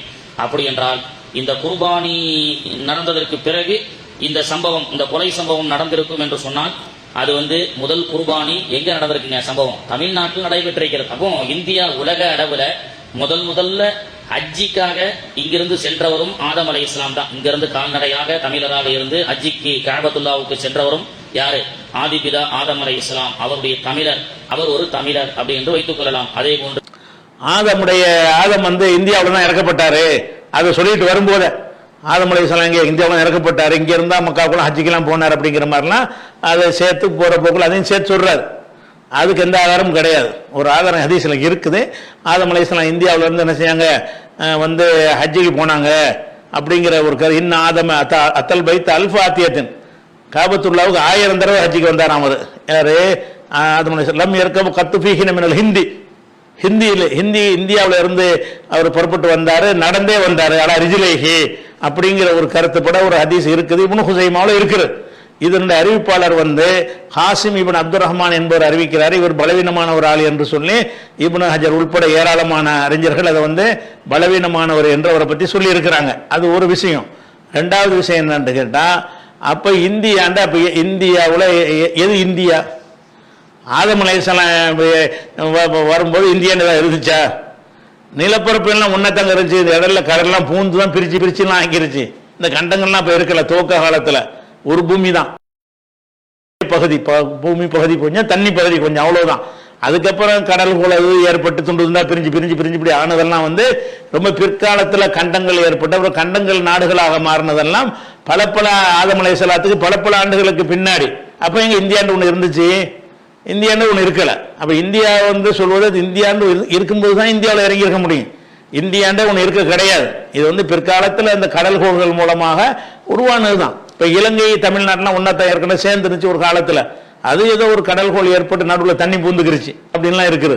அந்த மாதிரியா இருக்கக்கூடிய நேரத்தில் இந்தியாவில் தான் வந்தாங்கங்கிற ஒரு செய்தியும் தப்பா என்ன செய்கிறாரு அது சொல்கிறாரு. அதே மாதிரி அதை போக்குள்ள அதையும் சொல்கிறாரு, குர்பானி கொடுக்கறது வந்து எல்லாரும் வசதியாக இருக்குன்னு இந்த மாட்டில் 7 பேர் சேர்ந்து பங்கு கொடுக்குறீங்க, அப்படி செய்யக்கூடாது, ஆடு தான் கொடுக்க வேண்டும். இல்லைங்க எங்களால் ஆடு வாங்க முடியல, நாங்கள் வந்து மாட்டிலேயோ ஒட்டகத்திலேயோ குர்பானி ஷேராக கொடுத்து விடுகிறோம் அப்படி என்று சொல்லி என்ன செய்யறாங்க, பணத்தை கட்டி கறி டோர் டெலிவரி செய்யப்படுகிறது, அல்லது அவர்களே அறுக்கக்கூடியவர்களே இந்த மாதிரி என்ன செய்யறாங்க ஏழை எளியவர்களுக்கு பார்த்து கொடுக்குறாங்க அப்படின்னு சொன்னா, கூட்டு குர்பானி என்பது அது ஒரு ஆப்ஷன். அதாவது தண்ணீர் பெற்றுக்கொள்ளாத பட்சத்துல நமக்கு வந்து மண்ணை கொண்டு தைலம் செய்து அதை ஒருவனுடைய சட்டமாக அல்லாஹ் இருப்பதை போன்றுதான் குர்பானி என்று சொல்லப்படக்கூடிய பிராணி என்று சொன்னால் ஆடு. அந்த ஆடு அல்லாம நீங்க மாட்டுக்கு ஆப்ஷனுக்காக குர்பானி கொடுப்பதற்கு சென்றால் மாடு ஒட்டகம் கொடுக்கலாம், தப்பு கிடையாது. ஆனா இப்போ வந்து அசௌகரியங்கள் இருக்கிறது. அதாவது ஒருத்தருக்கு வந்து ஆடு வாங்க முடியும், அவரால் அறுத்து அதற்குண்டான சில சிரமங்களை எடுத்துக்கொண்டு அதை பங்கிட்டு கொடுப்பதற்குண்டான எல்லா வசதியும் இருந்து கூட்டு குர்பானியை தேர்ந்தெடுத்தால் அவர் ஆடு அறுப்பதை போன்ற ஒரு சிறப்பு கூட்டு குர்பானில வராது. தண்ணீர் இல்லாத பட்சத்துல தான் தயமம். அப்ப ஆடு வாங்கி அறுக்கக்கூடிய எல்லா வசதிகளும் இருக்கக்கூடியவர்கள் சோம்பேறித்தனப்பட்டு அந்த குர்பானி என்ற அந்த தியாகம் தான் அதற்கு அசல். ஆனா அந்த தியாகத்தையே வந்து அவர் என்ன செய்யறாரு, சோம்பல்தனம் பட்டு வாங்கி அறுத்துக்கிட்டு அதை போட்டு வீட்டுல எல்லாம் வச்சு ஒன்றும் செய்ய முடியாத ஜனத்தை. அதனால ஒரு 2000 ரூபாய் ஷேர் கேட்கறாங்க, கொடுத்துட்டேன், கறி டோர் டெலிவரி வந்துருது என்று சொன்னால் அப்ப அந்த தியாகம் என்ற குர்பான், தியாகம் என்பதே குர்பான் என்ற அந்த தியாகத்தை அவர் அசல் நோக்கத்தை இழந்து விடக்கூடிய ஒரு சூழல் ஏற்படுகிறது. எப்போ இந்த கூட்டு குர்பானிக்கு நம்ம போறோம் அப்படின்னு சொன்னா, நம்முடைய வீடுகள்ல நம்முடைய வசிக்கக்கூடிய ஊர்ல ஆடு வாங்கக்கூடிய சூழல் இல்லை. இப்ப பாருங்க, மகாராஷ்டிராலோ ஏதோ ஒரு மாநிலத்துல பக்ரீத்துக்காக வேண்டுமென்றே ஆடு மாடு சந்தைகள் 1 மாசம் வைக்கக்கூடாதுன்னு போட்டிருக்கிறான். கடல்ல நம்மளால வாங்கக்கூடிய சூழல் இல்லைன்ற பட்சத்துல நாம என்ன செய்யலாம், கூட்டு குர்பானியுடைய ஆப்ஷனுக்கு போகலாம். இல்ல பெண்கள் மட்டும்தான் இருக்கிறாங்க, ஆண்கள் இல்லை, வெளிநாட்டுல இருக்கிறாங்க, பெண்கள் சிறு பிள்ளைகள் வீட்டுல இருக்கிறாங்க, வயோதிகர்கள் இருக்கிறாங்க, அவங்களால போய் பஜார்ல போய் ஆடை வாங்கி சந்தையில போய் ஆடை வாங்கி அறுக்கக்கூடிய ஒரு சூழல் இல்லாத போது, கணவர் வெளிநாட்டுல இருக்கிறாரு, அவரால் காசு மட்டும் தான் அனுப்ப முடியும், வீட்டுல பெண்கள் தான் இருக்கிறாங்க அப்படின்னு சொன்னா இவங்களுக்கு கூட்டு குர்பானி ஓகே. அது மாதிரி சூழல் பொறுத்து வீட்டுல ஆண்களும் இருந்து சந்தைக்கு சென்று ஆடை வாங்குவதற்கு உண்டான நேரமும் இருந்து அந்த ஆட்டை அறுக்கக்கூடிய ஒரு சூழலும் இருக்கிறது. சில பேர் சிட்டியில இருப்பாங்க, சிட்டிகள்ல வந்து அந்த மாதிரி ஒரு அமைப்புகள் இருக்காது, அபார்ட்மெண்ட்ல இருப்பாங்க, வீடுகள் அந்த அபார்ட்மெண்ட்ல அறுப்பதற்கு உண்டான ஒரு சூழல் இல்லை. அப்படின்ற இது மாதிரி ஒரு முடியாத பட்சத்தில் தான் கூட்டு குர்பானிக்கு நாம் செல்ல வேண்டுமே தவிர, கூட்டு குர்பானியை மட்டும் கொடுத்துட்டு எல்லா தியாகத்தையும் நாம அந்த தியாகம் என்பதையும் அசையே கொஞ்சம் சோம்பேறித்தனப்பட்டு நம்ம செய்வது என்பது அது சரியில்லாமல் இருப்பதுதான் என்றதுதான் உண்மையான விஷயம். கண்ணியத்திற்குரியவர்களே, அப்படிப்பட்ட ஏன்னு கேட்டா ஆடு கொடுக்க யாருக்கு வசதி இல்லையோ அவங்க தான் மாட்டில் பங்கு சேரணும் அப்படின்னு சொல்லி அவர் சொல்றாரு. எந்த ஆதாரத்தையும் அவர் காட்டல. அப்படி மார்க்கத்தில் இருக்குதா? 7 பேர் ஒட்டகத்தில் கூட்டு சேர்ந்தாங்களே, மாட்டில் சேர்ந்தாங்களே ரசூலுல்லாஹ்வுடைய காலத்தில், உங்களுக்கு ஆடு வசதி இருந்தால் சேராதீங்க, ஆடு வசதி இல்லாதவர்கள் சேருங்கன்னு சொன்னாங்களா? கிடையாது. அந்த காலத்தில் ஒரு ஆடும் சரி ஒரு மாட்டினுடைய 7 பங்கும் சரி சமமா இருந்துச்சு. மாடும் போது சரியான விலையா இருக்கும். ஆடு 5000 ரூபான்னு சொன்னா மாடு 35,000 ரூபாய் இருக்கும். எல்லாம் ஒண்ணுதான். அது உதாரணத்துக்காக வேண்டி ஒரு ஆடு 5000 என்று இருந்தால் அந்த காலத்தில் ரசூலுல்லாஹ்வுடைய காலத்தில் அது 7 பேர் மாட்டுக்குன்னு ஏன் அப்படி ஆக்குனாங்கன்னு கேட்டா 7 ஆட்டுடைய விலை அதுக்கு இருக்கும். நம்ம காலப்போக்கில் என்ன அதெல்லாம் மாறிடுச்சு. காலப்போக்கில் என்னவாயிடுச்சுன்னு கேட்டா மாடு வந்து விலை கம்மியா போச்சு. உண்ணக்கூடியவர்கள் குறைவா இருக்கிற பகுதியா இருந்துச்சுன்னு வைங்க, அங்க மாட்டுக்கு வேல்யூ இருக்காது. விரும்பி உண்ணக்கூடியவர்கள் இருக்கக்கூடிய நாடுகளில் மாட்டுக்கு வேல்யூ இருக்கும். அந்த மாதிரியும் காரணத்தினால இந்தியாவில் வந்து ஆட்டு இறைச்சியை சாப்பிட்ற அளவுக்கு மாட்டு இறைச்சி விரும்பி சாப்பிட மாட்டாங்க. விருப்பம் குறைவாக இருக்கிற ஒரு காரணத்தினால மாட்டு இறைச்சி கம்மியான விலையை கிடைக்குது, மாடு கம்மியான விலையை கிடைக்குது. ஆடு 20 ரூபான்னு சொன்னால் மாடு 40 ரூபாய்க்கு கிடைச்சி போயிடும். அப்படிங்கையில் என்ன ஆகுதுன்னு கேட்டால் பாதிக்கு பாதி தான் வருது. அது 7 பேர் சேரும்போது ரொம்ப கம்மியான காசு தான் வரும். அது நம்முடைய மக்களுடைய நடவடிக்கைகளினால் ஏற்பட்ட அந்த வித்தியாசம் தானே தவிர, இன்னைக்கும் கூட சவுதியிலாம் போனீங்கன்னா மாடு பெரிய விலை தான். 7 ஆடும் ஒரு மாடும் ஒரு சமமான விலையாத்தான் இருக்கும்னு நான் நினைக்கிறேன். நீங்க விசாரிச்சுக்கிறங்க. அப்ப அந்த மாதிரி இருக்கிறதுனால அந்த ஆடு இருந்தால் ஆடு தான் கொடுக்கணும், ஆட்டுக்கு வசதி இல்லாட்டி தான் மாடு கொடுக்கணும் அப்படிங்கிற மாதிரியான ஒரு கண்டிஷன் வந்து ரசூலுல்லாஹ் போடவே இல்லை. ஆடு கொடுக்க வசதி இருந்தும் நீங்க மாட்டில் சேரணும், ரெண்டுமே கூலி கிடைக்கும் என்று மார்க்கம் சொல்லி இருக்குமே. ஆனால் அது மார்க்கத்தில் ஒரு சிறந்த ஒரு வழிமுறை தான். இன்னும் சொல்ல போனா அந்த ஜும்மாவுக்கு வர்றாங்கல்ல, வர்றவங்களுக்கு நன்மையை சொல்லும்போது முதல்ல வர்றவனுக்கு ஒட்டகத்தை கொடுத்த நன்மை, ரெண்டாவது வர்றவனுக்கு வந்து மாட்டை கொடுத்த நன்மை, மூணாவது வர்ற ஆட்களுக்கு ஆட்டை கொடுத்த நன்மை, அது மூணாவது இடமாத்த அதை கூட சொல்லப்பட்டிருக்கிறது நம்ம பார்க்கிறோம். அதனால வந்து மாடும் குர்பானிக்கு ஏற்றது தான். அது 7 பேருக்கு நமக்கு அனுமதிக்கப்பட்டிருக்கிறது. விளங்குதா? 7 பேருக்கு நமக்கு அது எதனால இவருக்கு வருதுன்னா, குறைஞ்ச காசு இருக்குல்ல, ஒரு 5000 ரூபாய்க்கு ஒரு பங்குங்கிறாங்க. ஆனால் ஒரு ஆடு 20000 ரூபாய் வரும். 20000 ரூபாய்க்கு ஒரு ஆடு வாங்குறதுக்கு பதில் 5000 ரூபாய்க்கு மாட்டில் ஷேர் பண்ணலாமே, அப்படி வேற கால்குலேட் பண்ணி என்ன செய்யறாரு, அது நீங்கள் மாடு கொடுக்கக்கூடாதுங்கிறாரு. அது சொல்வதற்கு இவருக்கு அதிகாரம் கிடையாது. ஆடு மாடு ஒட்டகத்தில் 3இல் எதை வேண்டுமானாலும் கொடுக்கலாம், எல்லாம் சமமானது தான், அதில் மாற்றுக்கிறது கிடையாது. அடுத்ததாக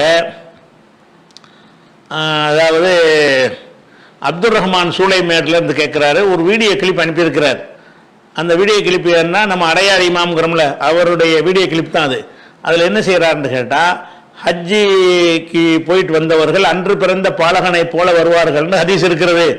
அது வந்து உம்ரா செய்தவருக்கும் அப்படி இருக்கிறது அப்படின்னு அந்த இமாம் பேசுகிறார். அது ஹஜ்ஜிக்கு போயிட்டு வந்தாங்கன்னு சொன்னால் பாவங்கள்லாம் மன்னிக்கப்பட்டவராக ஒருத்தர் வருவது போலவே உம்ராவுக்கு போயிட்டு வந்தாரையானால் அவரும் வருவாரு அப்படின்னு சொல்லிட்டு ஒரு ஹதீஸை காட்டுறாரு. யார் வந்து இந்த பைத்துல்லாவுக்கு வந்து எந்த தப்பு செய்யாமல் திரும்பி செல்றாரோ அவருக்கு வந்து இந்த நன்மை கிடைக்குங்கிறதுல ஹஜ்ஜியும் அடங்கும் உம்ராவும் அடங்கும்னு வேற அவர் சொல்றார். அப்படி மார்க் அறிஞர்கள் சொல்லி இருப்பதாகவும் சொல்கிறார். இது சரியான்னு கேட்கிறாரு. கரெக்டாக சொன்னால் கரெக்டாக சரியாக தான் சொல்லியிருக்கிறாரு. அது சரிதான். ஏன்னா முஸ்லீமில் வரக்கூடிய ஹதீஸில் என்ன வருதுன்னு கேட்டால், மன்னத்தா ஹாதல் பைத்த, யார் இந்த ஆலயத்துக்கு வருகிறாரோ, இந்த ஆலயத்துக்கு வருகிறாரோ என்பது அர்த்தம் என்ன, 2 விஷயத்து தான் வருவாங்க. ஒன்று ஹஜ்ஜிக்கு வருவாங்க, இல்லாட்டி உம்ராவுக்கு வருவாங்க. ஹஜ்ஜிக்கு மட்டும் குறிப்பதாக இருந்தால் இந்த வார்த்தையை போட மாட்டாங்க. மன் அத்தா ஹாதல் பைத்த, யார் இந்த ஆலயத்துக்கு வந்து ஃபலம் எர்ஃபுத் வலம் எஃப்சுக், அவர் வந்து வீணான காரியம் பாவமெல்லாம் செய்யாமல் இருக்கிறாரோ, ரஜா கமா வலதத்து உம்முஹு, அவருடைய தாய் அன்று பெற்றெடுத்த பாலகனை போல அவர் திரும்பி வருவார், ஒரு குற்றமும் இல்லாதவராக பாவமும் இல்லாதவராக திரும்பி வருவார் அப்படிங்கிற ஒரு ஹதீஸ் முஸ்லீம்ல இருக்குது. இதுல யாரு இந்த ஆலயத்துக்கு வருகிறாரோ அப்படிங்கிற ஒரு சொல்லு ஹஜ்ஜை மட்டும் குறிக்கல, உம்ரா தானே குறிக்குது. அதுக்கு ஆலயத்தானே போறோம். ஹஜ்ஜிக்காவது ஆலயத்தை தாண்டி வெளியெல்லாம் கூட வேலைகள்லாம் இருக்கும். அந்த மாதிரி மினாவுக்கெல்லாம் போறது அதெல்லாம் இருக்கும். உம்ராவுக்கு அது காபாவுடைய ஆலயத்தை மட்டும்தான் அவருக்கு வேலையை. அப்படி இருக்கக்கூடிய நேரத்தில் இந்த ஆலயத்துக்கு வருபவருக்குன்ற இந்த ரசூலுல்லாஹ் அந்த நன்மையை சொன்னதுனால அது உம்ராவையும் எடுக்கும் என்று அந்த ஆலிம் சொல்வது கரெக்டாக தான் சொல்லி இருக்கிறார். அதே மாதிரி வந்து அகமதுல வரக்கூடிய ஹதீஸ்ல எப்படி வருதுன்னா, மன்னம்மா ஹாதல் பைத்த, யார் இந்த ஆலயத்தை நாடி வருகிறாரோ, ரஜா கையோமி உலகத்து உம்முஹு, அன்று பிறந்த பாலகனை போல திரும்புவார் என்கிற ஒரு ஹதீஸை வந்து அகமதுலையும் வருகிறது. ஒரு இதுல யார் இந்த ஆலயத்துக்கு வருகிறாரோ அல்ல ஒரு இதுல இந்த ஆலயத்தை நாடி வருகிறாரோன்னு 2 வாசகங்கள் வருகிறது. 2லையுமே என்ன வருதுன்னு கேட்டா, இந்த ஆலயத்தை நாடி வர்றான்னு வருதே தவிர ஹஜ்ஜிக்கு வருகிறார் உம்ராவுக்கு வருகிறார்னு பிரித்து பேசவில்லை. அதனால உம்ராவுக்கு செஞ்சுட்டு வந்தாலும் அதே பாவங்கள் மன்னிக்கப்படுறதுங்கிற ஒரு தரஜா கிடைக்கும் என்று அந்த ஆலிம் சொல்வது கரெக்டாக தான் இருக்கிறது. அடுத்ததாக வந்து இந்த வீடியோவில் குறிப்பிடப்படும் நபி மொழியின் தரம் என்ன அப்படின்னு சொல்லிட்டு ஒரு வீடியோவை அனுப்பியிருக்கிறார். அது அரபு மொழியில் உள்ள வீடியோவாக இருக்குது. அரபு மொழியில் உள்ள வீடியோவை எடுத்து அவர் அதை சொல்றார். அது சின்ன பகுதியை மட்டும் கட் பண்ணி போடுறோம், பார்த்துக்கிறேங்க. يقول في المولى تبارك وتعالى: وإن تتولوا يستبدل قوما غيركم ثم لا يكونوا أمثالكم. وإن تتولوا يستبدل قوما غير. انتبهوا يا عرب، انتبهوا يا أبناء الجزيرة العربية، انتبهوا يا مصريون بالذات، انتبهوا لهذه الآية. النبي صلى الله عليه وسلم لما تلاها وكان الصحابة من حوله فسألوه: يا رسول الله، من هؤلاء القوم الذين إذا تولينا وتقاعسنا عن نصرة ديننا استبدلنا الله تبارك وتعالى بهم. இவர் வந்து சொல்றார் இந்த வீடியோவில் என்ன சொல்றாருன்னு கேட்டா, குர்ஆன்ல ஒரு வசனம் இருக்குது. என்ன வசனம்னு கேட்டா, அதாவது ஹா அன்தும் ஹாவுலாய் துதஊன லிதுன்ஃபிகு ஃபீ சபீலில்லாஹ், அல்லாஹ்வுடைய பாதையில் செலவழிப்பதற்காக அழைக்கப்படும் பொழுது ஃபமின்கும் மன் யப்கலு, உங்களில் கஞ்சத்தனம் செய்கிறவங்களும் இருக்கிறீங்க. ஒமை யபுகல், யார் கஞ்சத்தனம் செய்கிறாரோ ஃபைன்னமா யபுகல் அன் நப்சிஹி, அவர் தனக்குத்தான் கஞ்சத்தனம் செய்து கொள்கிறார். வல்லாஹுல் கனியு, அல்லாஹ் வந்து தேவையற்றவன், அன்துமுல் ஃபுகரா, நீங்கள் தேவை உள்ளவர்களாக இருக்கிறீர்கள் அப்படின்னு சொல்லிட்டு, ஒயின் தத்தவல்லோ, நீங்கள் இந்த மாதிரி அல்லாஹ்வுடைய பாதையில் செலவு செய்து புறக்கணித்தால், நீங்கள் புறக்கணித்தால் இருக்குது. எதை புறக்கணித்தால்னா எதை பற்றி முன்னாடி பேசிட்டு வர்றோம், அல்லாஹ்வுடைய பாதையில் செலவு செய்கிறது பற்றி தான் பேசிக்கிட்டு வருது அந்த வசனத்தில். ஒயின் தத்தவல்லோ, நீங்கள் செலவழிப்பதற்கு புறக்கணிப்பீர்களே ஆனால் எஸ்தப்தில் கௌமன் கைரக்கும், நீங்கள் இல்லாத வேற கூட்டத்தை எல்லாம் உங்களுக்கு பகரமாக கொண்டு வருவான். சும்மா நாயக்கும் அம்சாலக்கும், அவர்கள் உங்களைப் போல இருக்க மாட்டார்கள் அப்படின்ற ஒரு குர்ஆன் வசனம் இருக்குது. அந்த வசனத்தை அதில் வாசிக்கிறார். என்ன வாசிக்கிறாரு? நீங்க ஒழுங்கா நடக்க அரபுகளை நீங்க ஒழுங்கா நடக்கல என்று சொன்னா வேற ஒரு சமுதாயத்தை எல்லாம் கொண்டு வருவான். அதான் இந்த பார்சிகள், ஈரானியர்கள், ஈரான் இன்னைக்கு எல்லாம் கொண்டு வந்திருக்கிறான்னு அவர் சொல்றார். இந்த வசனத்தை வைத்துக் கொண்டு இந்த வசனத்தில் அந்த கருத்து அடங்கும். இவன் ஜரி இல்லாட்டி வேற ஆளை கொண்டு வருவான். கைரக்கும், நீங்க அல்லாதங்கிறது, நீங்கள் அல்லாதங்கிறது யாருன்னா அந்த அரபுகள் அல்லாதன்னு அர்த்தம் செய்யறாரு அவர். ஒயின் தத்தவல்லோ, நீங்கள் புறக்கணிப்பீர்களே ஆனால் எஸ்தப்தில் கௌமன் கைரக்கும், நீங்க இல்லாத ஒரு கூட்டத்தை அல்லாஹ் வந்து உங்களுக்கு கொண்டு வந்துருவான், மாற்றிடுவான். சும்மா லாயக்கும் அம்சாலக்கும், அவங்க உங்களை மாதிரி இருக்க மாட்டார்கள் என்ற ஒரு செய்தியும் சொல்றார். இது வந்து சரியான்னு கேட்கல, இது குர்ஆன் வசனத்தை சொல்றாரு.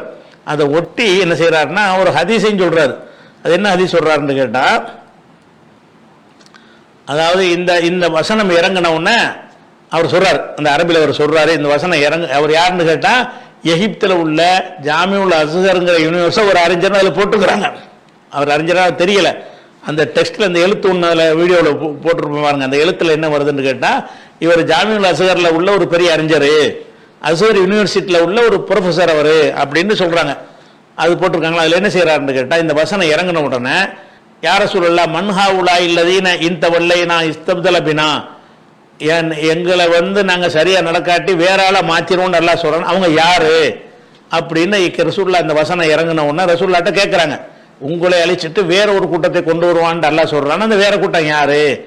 அப்ப ரசூல்லா என்ன செய்யறாங்க, கத்துபி சுலை சல்மானின் ஃபாரிசி, அவ பக்கத்துல சல்மான் ஃபாரிசி அங்க இருந்தாரு, அவருடைய தோல்ல ரசூல்லா அடித்து என்ன செஞ்சாங்கன்னா ஹாதாவ கௌமுஹு, அந்த ஒரு கூட்டம் இவரும் இவருடைய கூட்டத்தாரும் தான். இந்த சல்மான் ஃபாரிசியும், சல்மான்கிற ஈரான்லேருந்து வந்தவர், பாரிசிக்காரர் அவரும் அவருடைய கூட்டத்தாரும் தான்.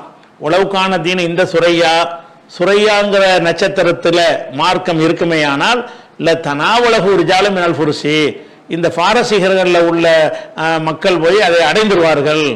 சுரையா நட்சத்திர விண்வெளியில் இருந்தால் கூட அதை எடுத்துட்டு வந்துடுவாங்க அப்படிங்கிற ஒரு ஹதீஸும் இருக்கிறது என்று அந்த உரையில் இது சரியான்னு கேட்குற. இவர் சொல்ற ஹதீஸ் இதுதான். அவர் சொல்ற இந்த வீடியோவில் ஒரு வசனத்தை சொல்றாரு. வசனம் சரியான்னு கேள்வி கேட்கலாமா? வசனம் சரிதான், அதுல சஹி லைஃப்லாம் கிடையாது. அந்த வசனம் எப்போ இறங்குனுச்சுங்கிறதுக்கு ஒரு காரணம் அவர் சொல்றாரு. இந்த வசனத்தை குறித்து சஹாபாக்கள் கேட்கிறாங்க, எங்களை அழிச்சிட்டு வேற கூட்டத்தாரில் கொண்டு வரான்னு சொல்றீங்கன்னா அந்த வேற கூட்டம் யாரு? அப்ப சல்மான் பாரிசியுடைய தோல்ல கையை வச்சு ரசூல்லா சொல்றாங்க, இவரும் இவருடைய கூட்டத்தாரும் தான். அவங்க எப்படிப்பட்டவர்களா இருப்பார்கள் கேட்டா, சுரையாவுல வந்து அந்த தீன் மார்க்கம் இருக்கும் என்று சொன்னாலும் அங்கிருந்து எடுத்துட்டு வந்துருவாங்க, அப்படியான ஒரு கூட்டம், அவங்கள தான் இந்த வசனம் சொல்லுதுன்றாரு. இந்த ஹதீஸ் சரியாங்கிறாங்க. இந்த ஹதீஸை பொறுத்த வரைக்கும் அவர் எதை இந்த வசனம் இதுக்கு தான் இறங்குனுச்சுன்னு சொல்றாங்கல்ல, அந்த அது சில வந்து முஸ்லிம் இப்னு ஹாலிது என்பவர் தான் இதை அறிவிக்கிறார். இப்னு அபு ஹாத்தம், இப்னு ஜரீர் போன்ற தஃப்சீர்கள்ல சனதோட இந்த செய்தியை பதிவு பண்ணியிருக்கிறாங்க. அதுல வந்து முஸ்லிம் இப்னு ஹாலிது ஜஞ்சின்னு ஒரு ஆள் வர்றாரு, இவர் சரியில்லாத ஒரு ஆள் என்று ஹதீஸ்களை அறிஞர்கள் வந்து குறை கூறி இருக்கிறார்கள் என்ற காரணத்தினால அந்த வசனத்தோட இந்த ஹதீஸை சம்பந்தப்படுத்தி சொன்னாரு இல்லையா, அது ஒரு பலவீனமான செய்தி தான் சொல்கிறார். அதே நேரத்தில் வந்து இவங்களை பற்றி புகழ்ந்து ரசூல்லா இந்த சந்தர்ப்பத்தில் இல்லாம பொதுவாக ரசூல்லா இதை பற்றி சொல்லியிருக்கிறாங்க என்பதற்கு ஹதீஸ் இருக்கிறது. என்ன ஹதீஸ் இருக்குன்னா, புகாரியில் 4897 ஹதீஸில் இருக்கிறது.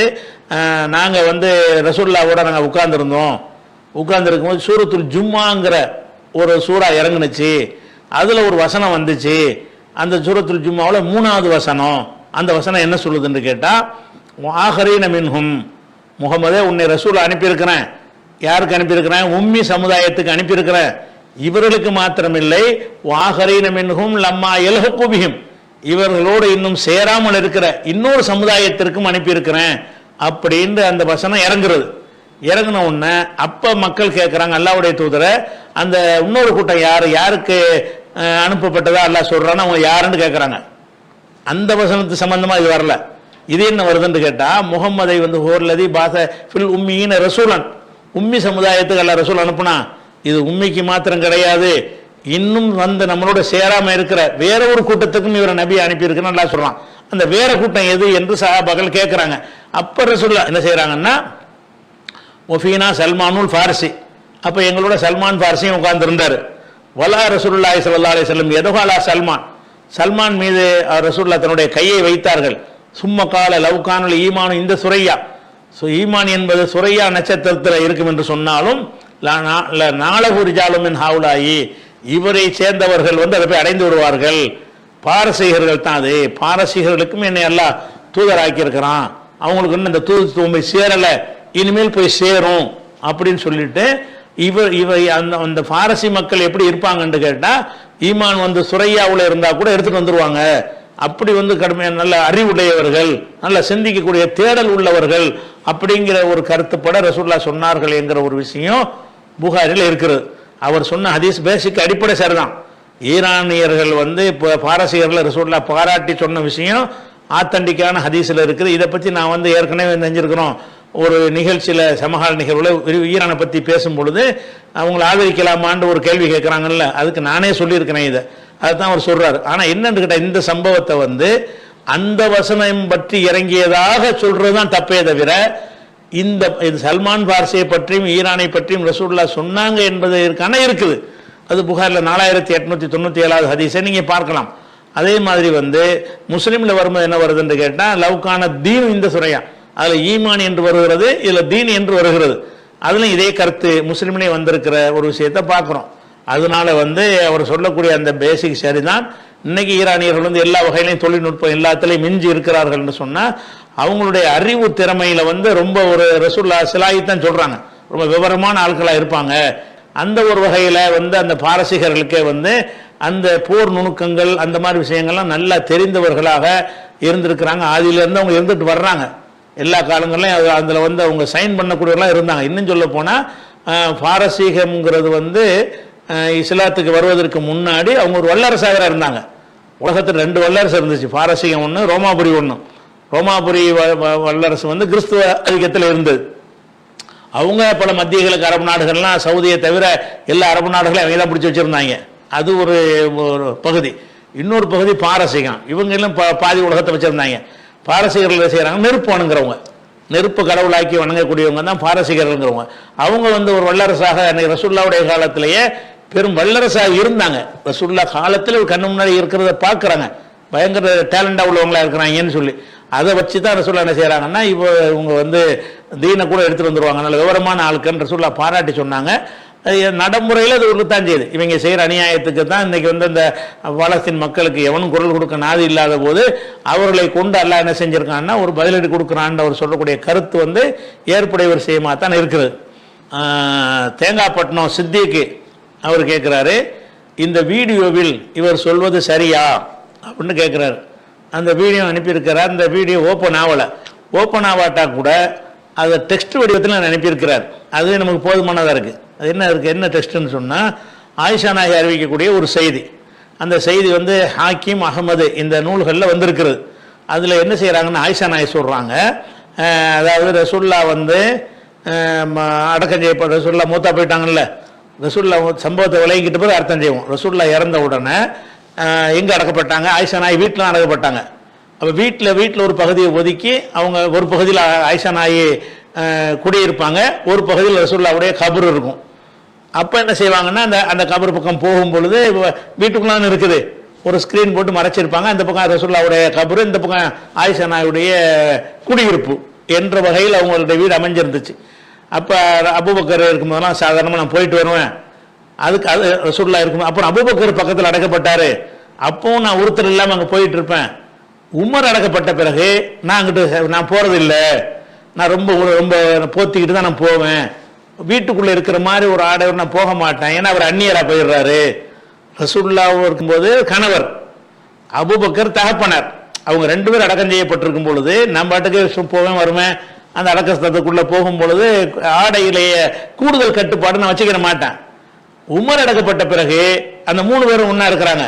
அப்போ அங்கே நான் போகிறதா இருந்தால் எப்படி போவேன்னு கேட்டால், நான் கொஞ்சம் கூடுதல் உபரி ஆடைகளை அணிஞ்சுட்டு தான் நான் போவேன். ஏன்னு கேட்டால் ஒரு அந்நியர் அவர் இருக்கிறாரு, அவருக்காக வேண்டி வைக்கப்பட்டு நான் என்ன செய்கிறேன் அப்படி போவேன் என்று அவங்க ஆயிஷா நாயகி சொன்னது தான் இந்த ஹதீஸ்.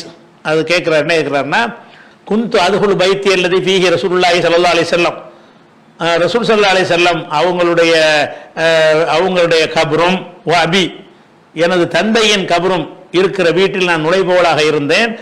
அளவு சௌபி அந்த ஆடைகள் உபரி ஆடைகளை களைந்த நிலையில் நான் உபரி எக்ஸ்ட்ரா ஆடைகள் இருக்கும்ல அந்த உபரி ஆடைகளை களைந்த நிலையில் நான் போய்கிட்டு இருப்பேன்.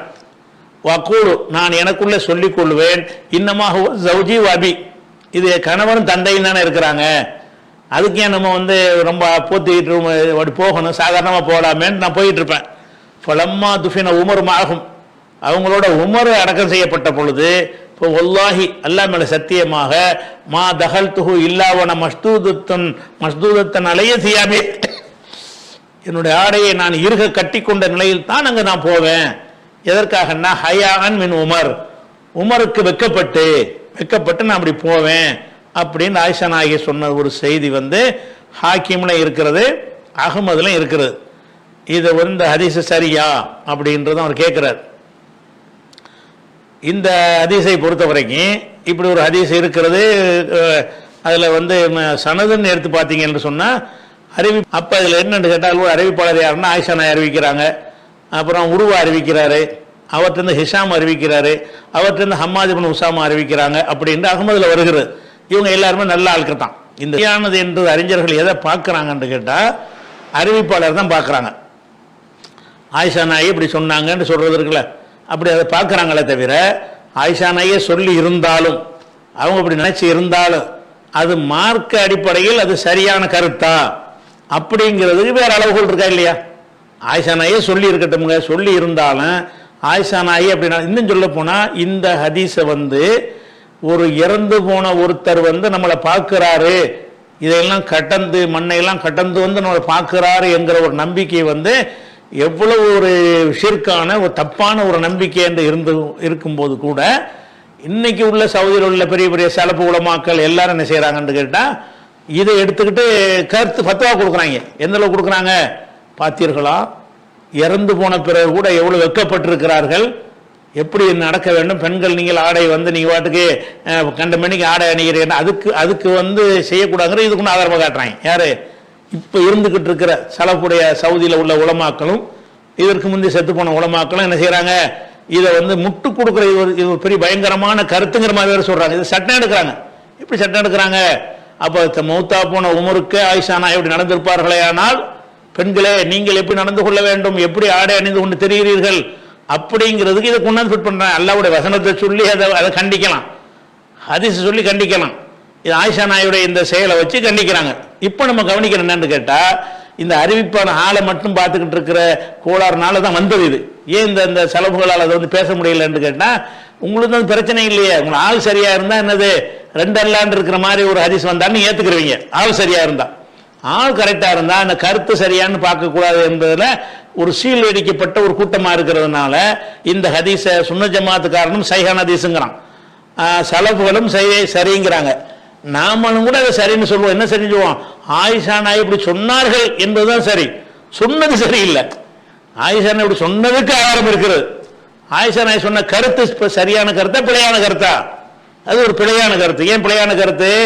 இறந்து போனாங்கன்னு சொன்னா திரை போடப்பட்டுருச்சு, வராயிகும் பரசகும் இலாயவும் விவாசம், திரும்ப எழுப்பப்படுற வரைக்கும் மௌத்தானவர்களுக்கு திரை போட்டாச்சுன்னு சொன்னா உமர் எப்படி இவங்க பார்ப்பாரு? இவ்வளவையும் கடந்து அவரே பெரிய ஹிஜாபு போட்டுட்டு இருக்கிறாரு. அதாவது நமக்கு ஆடை நேரடியா பார்க்கறது தான் ஆடை. ஆயிஷா நாயே இந்த ஹிஜாப் இல்லாத ஒரு சாதாரண நிலையில் இருந்தாங்கன்னு வைங்க, அதுக்குத்தான் ஹிஜாப் மண்ணு ஹிஜாப் இருக்குத. உமர் உசுரோடவே இருக்க உள்ள பாடியாக உசுரோட இருந்துகிட்டே இருக்காருன்னு வச்சுக்கிறோம். இருந்தா கூட அதுக்கு மேல இந்த மண்ணை போட்டு மூடப்பட்டு மண்ணுங்கிற உழவு கனமான ஹிஜாப் போடப்பட்டிருக்குது. அவருக்கு 4 அடியாக இருக்குமா, 4 அடி உயரத்துக்கு ஹிஜாப், மண் ஹிஜாப், சோர் ஹிஜாப் போடப்பட்டிருக்கு. அந்த ஹிஜாபை தாண்டிக்கிட்டு அது போட்டிருக்கும் போது இவங்க இதுக்கு தனியா ஹிஜாப் போடணும். அது பார்த்தாலே புரிதல் தப்பு. ஆயிஷா நாயுடைய அந்த புரிதலில் உள்ள பிழை நல்ல விளங்குறது. இப்படி விளங்க ஆயிஷா நாய் சொன்னார்கள் என்பதற்கு ஆதாரம் இருக்குங்கிற சொன்னார்னு வச்சுக்கணும். எங்களுக்கு அது பாதிப்பு இல்லை. ரசூலுல்லாஹ் விஷயம் வந்தா மட்டும்தான் சொல்லியிருக்க மாட்டாங்கன்னு நாங்கள் சொல்லுவோம். வேற ஆட்களுக்கு இந்த மாதிரி சொன்னாங்கன்னு சொல்லியிருக்கலாம், மனசு தானே.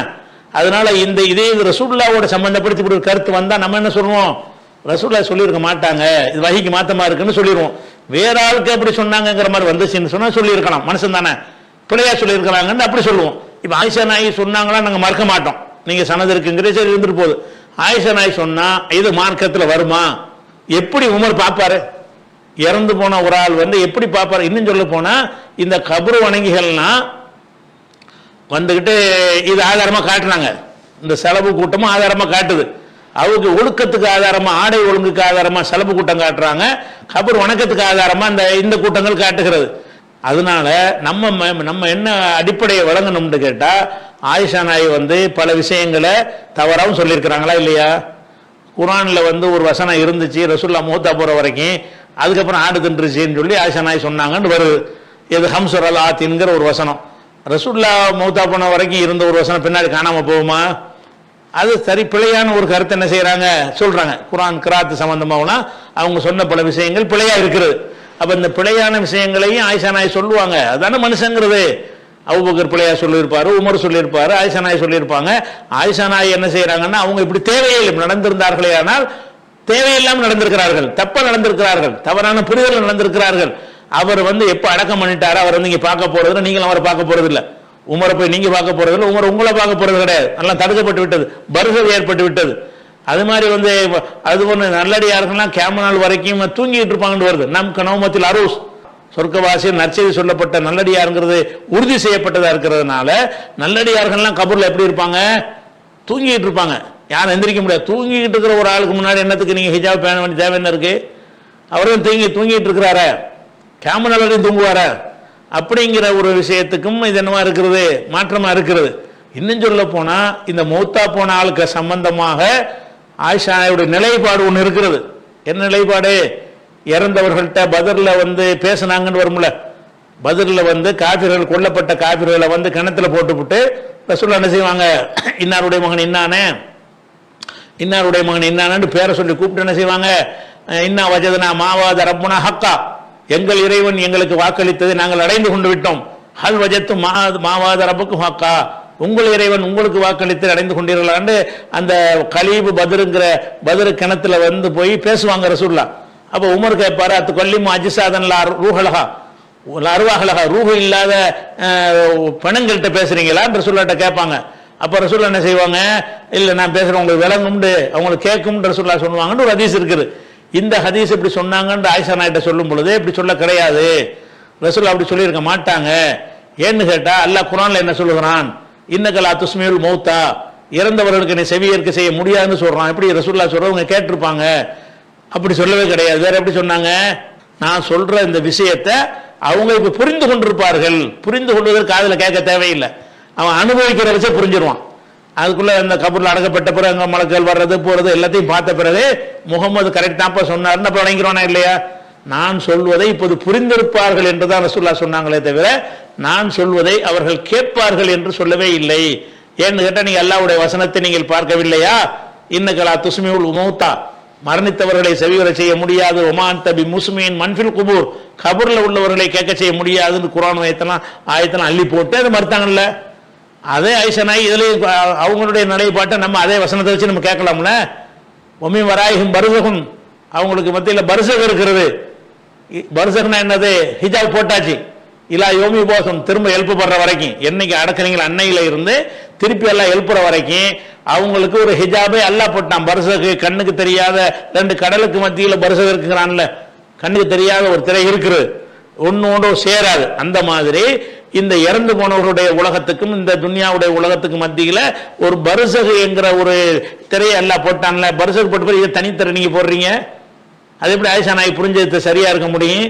அப்ப பர்சகு இருக்குங்கிற ஒரு விஷயத்துக்கு மாத்தமாக அவங்க வெக்கப்பட்டு நான் செஞ்ச உள்ளது பாப்பா, அதுக்கு பிறகு கணவர் இருந்தாரு, அந்நியர் வந்துட்டாருங்கிறதுக்காக என்ன அப்படிங்கிறது மார்க்கத்தில் கிடையாது. அவர் வந்து இல்லாத மாதிரி தான். அப்போ உலகத்தில் அப்படின்னா உலகத்தில் சரி உமரை அடக்கம் பண்ணிட்டீங்க, சரி பொதுவான கபரஸ்தானுக்கு எப்படி போவீங்க? அங்கேயும் பல பேர் அடக்கப்பட்டிருப்பாங்களா? அவங்களாம் என்ன உங்களுக்கு கணவரா அல்லது உங்களுக்கு தந்தையா? எத்தனை பெண்கள் ரோட்டில் நடந்து போவாங்க, அவங்களுக்கு பல அடக்கப்பட்டிருப்பாங்களே? அப்படிலாம் பார்க்குறதா? அது முடிஞ்ச அவ்வளோதான். அவங்களுக்கு இங்கே உலகத்துக்கு என்ன இருக்கிறது? அப்போ உலகத்துக்கு அல்லாஹ் என்ன செய்யறான்னு கேட்டால், அல்லாஹு எத்தவஃபல் அன்ஃபுஸஹீன மௌத்திஹா, மௌத்தாகும் பொழுது அல்லாஹ் தன் உயிர்களை தன் கைவசத்தில் எடுத்துக் கொள்கிறான். எல்லா உயிரும் அவன் கண்ட்ரோலில் இருக்குது. அவன் கையில் இருக்கக்கூடிய ஒன்று கண்ட்ரோலுக்கு போனதுக்கு பிறகு எப்படி வரும்? ரசூலுல்லாஹ் என்ன செய்கிறாங்கன்னு கேட்டால், ரசூலுல்லாஹ்னு சொல்கிறீங்க, சலாத்தை நான் கேட்பேன்னு சில பலவீனமான ஹதீஸ் இருக்குது. சரியான ஹதீஸ் என்ன இருக்குன்னு கேட்டால், நீங்கள் சலான் சொன்னீங்கன்னா எனக்கு கேட்காது, அதுக்கு சில மலக்குகள் எல்லாம் நியமித்து வச்சிருக்கிறான். அந்த மலக்குகள் வந்து இன்னலில்லாஹி மலாயிக்கத்தான் சையாகின ஃபில் பூமியில் முழுவதும் சுற்றி கொண்டிருக்கக்கூடிய வானவர்கள், பல்லாயிரக்கணக்கான லட்சக்கணக்கான வானவர்களை அல்லாஹ் நியமித்திருக்கிறான். பல்லிகுன மின் உம்மத்திய சலாம், என் சமுதாயத்தின் சார்பாக சலாமை எனக்கு எத்தி வைப்பார்கள்.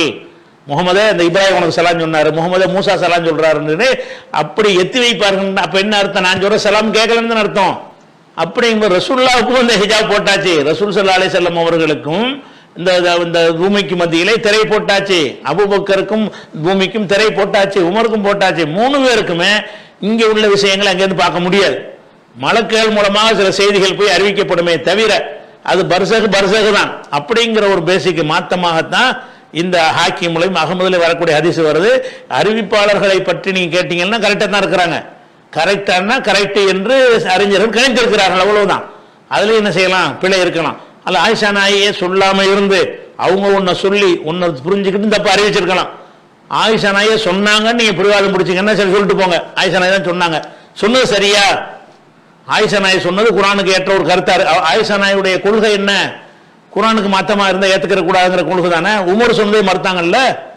அப்ப ஆயிஷா நாயுடைய இந்த கருத்து பிழையான கருத்து. ஆயிஷா நாய்க்கு அதை எப்படி நீங்க மார்க்க சட்டமாக்குவீங்க?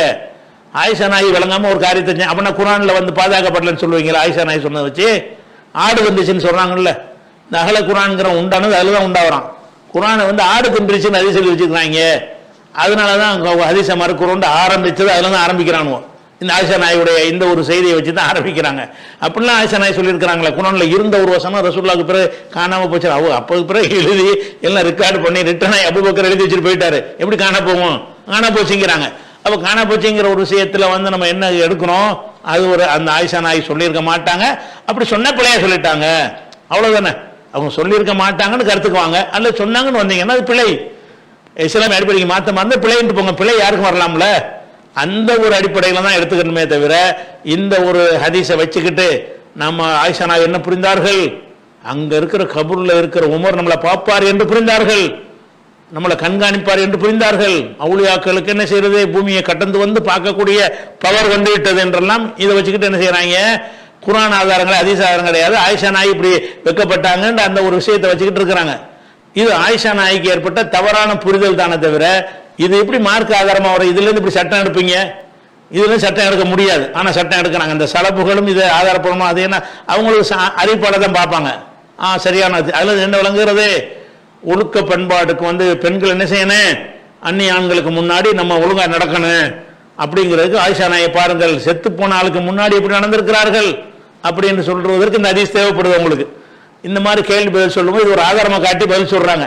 இது ஒரு பிழையை ஆயிஷா நாயை புரிஞ்சுட்டாங்கன்னு சொல்லவே இல்லை. அவங்க சொல்ல முடியாது. ஏன்? அவதான் பேசிக் வச்சுட்டாங்களா? என்ன பேசிக்கு? அறிவிப்பாளர் சரியா இருந்தா அவ்வளவுதான் நம்ம ஏத்துக்கிறோன்னு. அது அவன் என்ன செய்யறான்? பிடிச்சிக்கிட்டு இதை வச்சுக்கிட்டு அவுலியாக்கிட்ட சக்தியை பார்த்தீங்களா? நீங்க ஒரு பகுதியை தானே பாக்குறீங்க, இன்னொரு பகுதி என்ன இருக்குது அப்படிங்கிறான். 2 பேருமே பிழையை செய்யறாங்க. இந்த விஷயத்துக்கு இஸ்லாத்துக்கு சம்பந்தம் இல்லை, அதை விளங்கிக்கணும். அடுத்ததாக வந்து நியூசிலாந்துல இருந்து ரியாஸ்ங்கிற சகோதரர் கேட்கிறாரு, கணவனும் மனைவியும் ஹஜ்ஜு செய்வதற்காக போயிருக்கும் பொழுது ஹஜ்ஜு முடிக்குவதற்கு முன் கணவன் காலமாகிவிட்டார், இதற்கு என்ன சட்டம்? மனைவி தொடர்ந்து ஹஜ்ஜு செய்யலாமா அல்லது இத்தாவோடு திரும்பி வர வேண்டுமா அப்படின்னு கேட்குறாங்க. இதில் என்னன்னு கேட்டால், ஹஜ்ஜுக்குன்னு புறப்பட்டு போயிட்டாங்க. போனவுடனே கணவன் இறந்துடுறாரு. இறந்துட்டாங்கன்னா மனைவிக்கு இத்தான்னு ஒரு கடமை இருக்குல்ல. அப்போ இதில் வந்து 2 சிக்கல், ஹஜ்ஜை செய்கிறதா இத்தாவில் இருக்கிறதா அப்படிங்கிற ஒரு அர்த்தத்தில் இந்த கேள்வி கேட்கப்படுகிறது. இதுக்கு இந்த கேள்விக்கு முக்கியமான அடிப்படை என்னன்னு கேட்டால், இத்தாவை பற்றி நம்ம புரிந்து வைத்திருக்கிற இந்த தவறான நிலைப்பாடு தான். இதாண்ட நம்ம என்ன விளங்கி வச்சிருக்கிறோம் என்று கேட்டால், அடப்பட்டு கிடக்கணும், வெளியே போகக்கூடாது, ஒரு பூட்ட அறையில் அடைக்கப்பட்ட அறையில் இருக்கணும், யார் கண்ணையும் படக்கூடாது, ஒரு தேவை கூட வெளியே போகக்கூடாது அப்படிங்கிற மாதிரி, ஆண் வாடையே படக்கூடாது, ஆம்பளை பிள்ளைகிட்ட கூட பேசக்கூடாது, கர்ப்பிணிகள்கிட்ட கூட பேசக்கூடாதுன்னு வயிற்றில் ஆம்பளை பிள்ளை இருந்தால் அப்படியெல்லாம் இந்த இத்தா என்பதற்கு வந்து மார்க்கம் சொல்லாத பல கட்டுப்பாடுகளையும் கண்டிஷன்களையும் நம்மளா ஏற்படுத்தி கொண்ட ஒரு காரணத்தினால் இப்போ என்ன செய்யணும்னு கேள்வி அதனால தான் வருது. எதனால வருது? அப்போ இத்தாவும் ஹஜ்ஜையும் ரெண்டு முரண்பாடாக நினைக்கிறாங்க. இத்தா இருக்கும்போது எப்படி ஹஜ்ஜு செய்கிறது, ஹஜ்ஜை செய்கிறதா இத்தாவுக்கு திரும்பி வந்துடுறதான்னு கேட்குறாங்க. அதனால இந்த இத்தாவுக்கு வந்து முதல்ல என்ன இத்தாண்டா என்ன என்றால், அந்த 4 மாதம் 10 நாள் அல்லது கர்ப்பிணியாக இருந்தால் பிரசவிக்கிற வரைக்கும் இந்த காலகட்டத்தில் அடுத்த திருமணம் பண்ணக்கூடாது. அவ்வளோதான் இதான். இதாங்கிறது என்ன, வேற திருமணம் பண்ணுறதா இருந்தால் அந்த இன்னொருத்தனுடைய கருவை சுமந்துக்கிட்டு பண்ண முடியுமா? பிரசவிச்சுட்டு பண்ணணும். அல்லது கரு இருக்கா இல்லையான்னு பார்க்கறதுக்காக வேண்டிய 4 மாதம் 10 நாள் அந்த சோதனை காலத்தில் நீங்கள் திருமணம் பண்ணாதீங்க. திருமணம் பண்ணாமல் ஒருத்தங்க இருந்தாங்கன்னு சொன்னால் இதாக இருந்துட்டாங்கன்னு அர்த்தம். திருமணம் செய்யாமல் ஊர் சுற்றிக்கிட்டே இருந்தாங்கன்னு வைங்க, அவங்க இதாக தான். திருமணம் பண்ணாமல் ஒரு வேலைக்கு போய் வந்துக்கிட்டு இருக்காங்கன்னு வைங்க, அவங்க இதாக தான். ஏன்னா கல்யாணம் பண்ணலை. அந்த கல்யாணம் பண்ணாமல் இருக்கிறதுக்கு பேர் தான் இதான் ஒரு விஷயம். அதோட சில அலங்காரங்களை தவிர்க்கணும். இதாவுடைய காலத்தில் கல்யாணம் பண்ணக்கூடாதுன்னு சொன்னால் கல்யாணத்தை தூண்டக்கூடிய சில அலங்காரங்கள் இருக்கு இல்லையா, அந்த மாதிரி அலங்காரங்கள் வந்து கண்மை போடுவது, வந்து புருவங்களை அழகுபடுத்திக் கொள்வது, நகை நட்டுகள் போடுவது, ரொம்ப கவர்ச்சிகர வண்ண ஆடைகள் அணிவது, இந்த மாதிரியான விஷயங்களை அந்த கட்டத்தில் தவிர்க்கணும். 2 கண்டிஷன், அவ்வளவுதான். ஆம்பளை பார்க்கறதுல அந்த கண்டிஷனில் வரவே இல்லை. அப்போ இந்த இத்தாவுக்குன்னு ஸ்பெஷலான ஆடையெல்லாம் கிடையாது. அப்போ இத்தாண்ட என்னன்னு கேட்டால் கல்யாணம் பண்ணாமல் இருக்கணும், அலங்கரிக்காமல் இருக்கணும். இந்த 2ஐயும் அவங்க கடைப்பிடிச்சிட்டாங்கன்னு சொன்னால் அவங்க இத்தாவில் தான் இருக்கிறாங்க. இப்போ உதாரணமாக இது தெரிஞ்சுக்கிறதுக்காக வேண்டி 2வது சூறாவில் 235வது வசனத்தில் அல்லாஹ் என்ன செய்யறான்னு கேட்டால், இத்தாவில் இருக்கும் பெண்களை பற்றி அல்லாஹ் பேசுகிறான், ஆண்கள்கிட்ட பேசுகிறான். கணவனை இழந்த பெண்களை பற்றி மற்ற ஆண்களுக்கு சொன்ன ஒரு வசனம் இது. லாஜுனாக அழைக்கும், உங்கள் மீது குற்றம் கிடையாது. ஃபீமா அர்ரல்தும் ஹீமின் ஹித்பத்தின் நிசாய், பெண்களை மனம் பேசும் பொழுது சாடமாடையாக பேசுவது குற்றம் கிடையாது. எந்த பெண்களை? கணவனை இழந்து இத்தா பீரியட்ல இருப்பாங்கல்ல, அந்த பெண்கள்கிட்ட போய் மனம் பேசலாம், திருமணத்தையே பேசலாம். ஆனால் என்ன பேசக்கூடாது? டைரக்டா பேசக்கூடாது.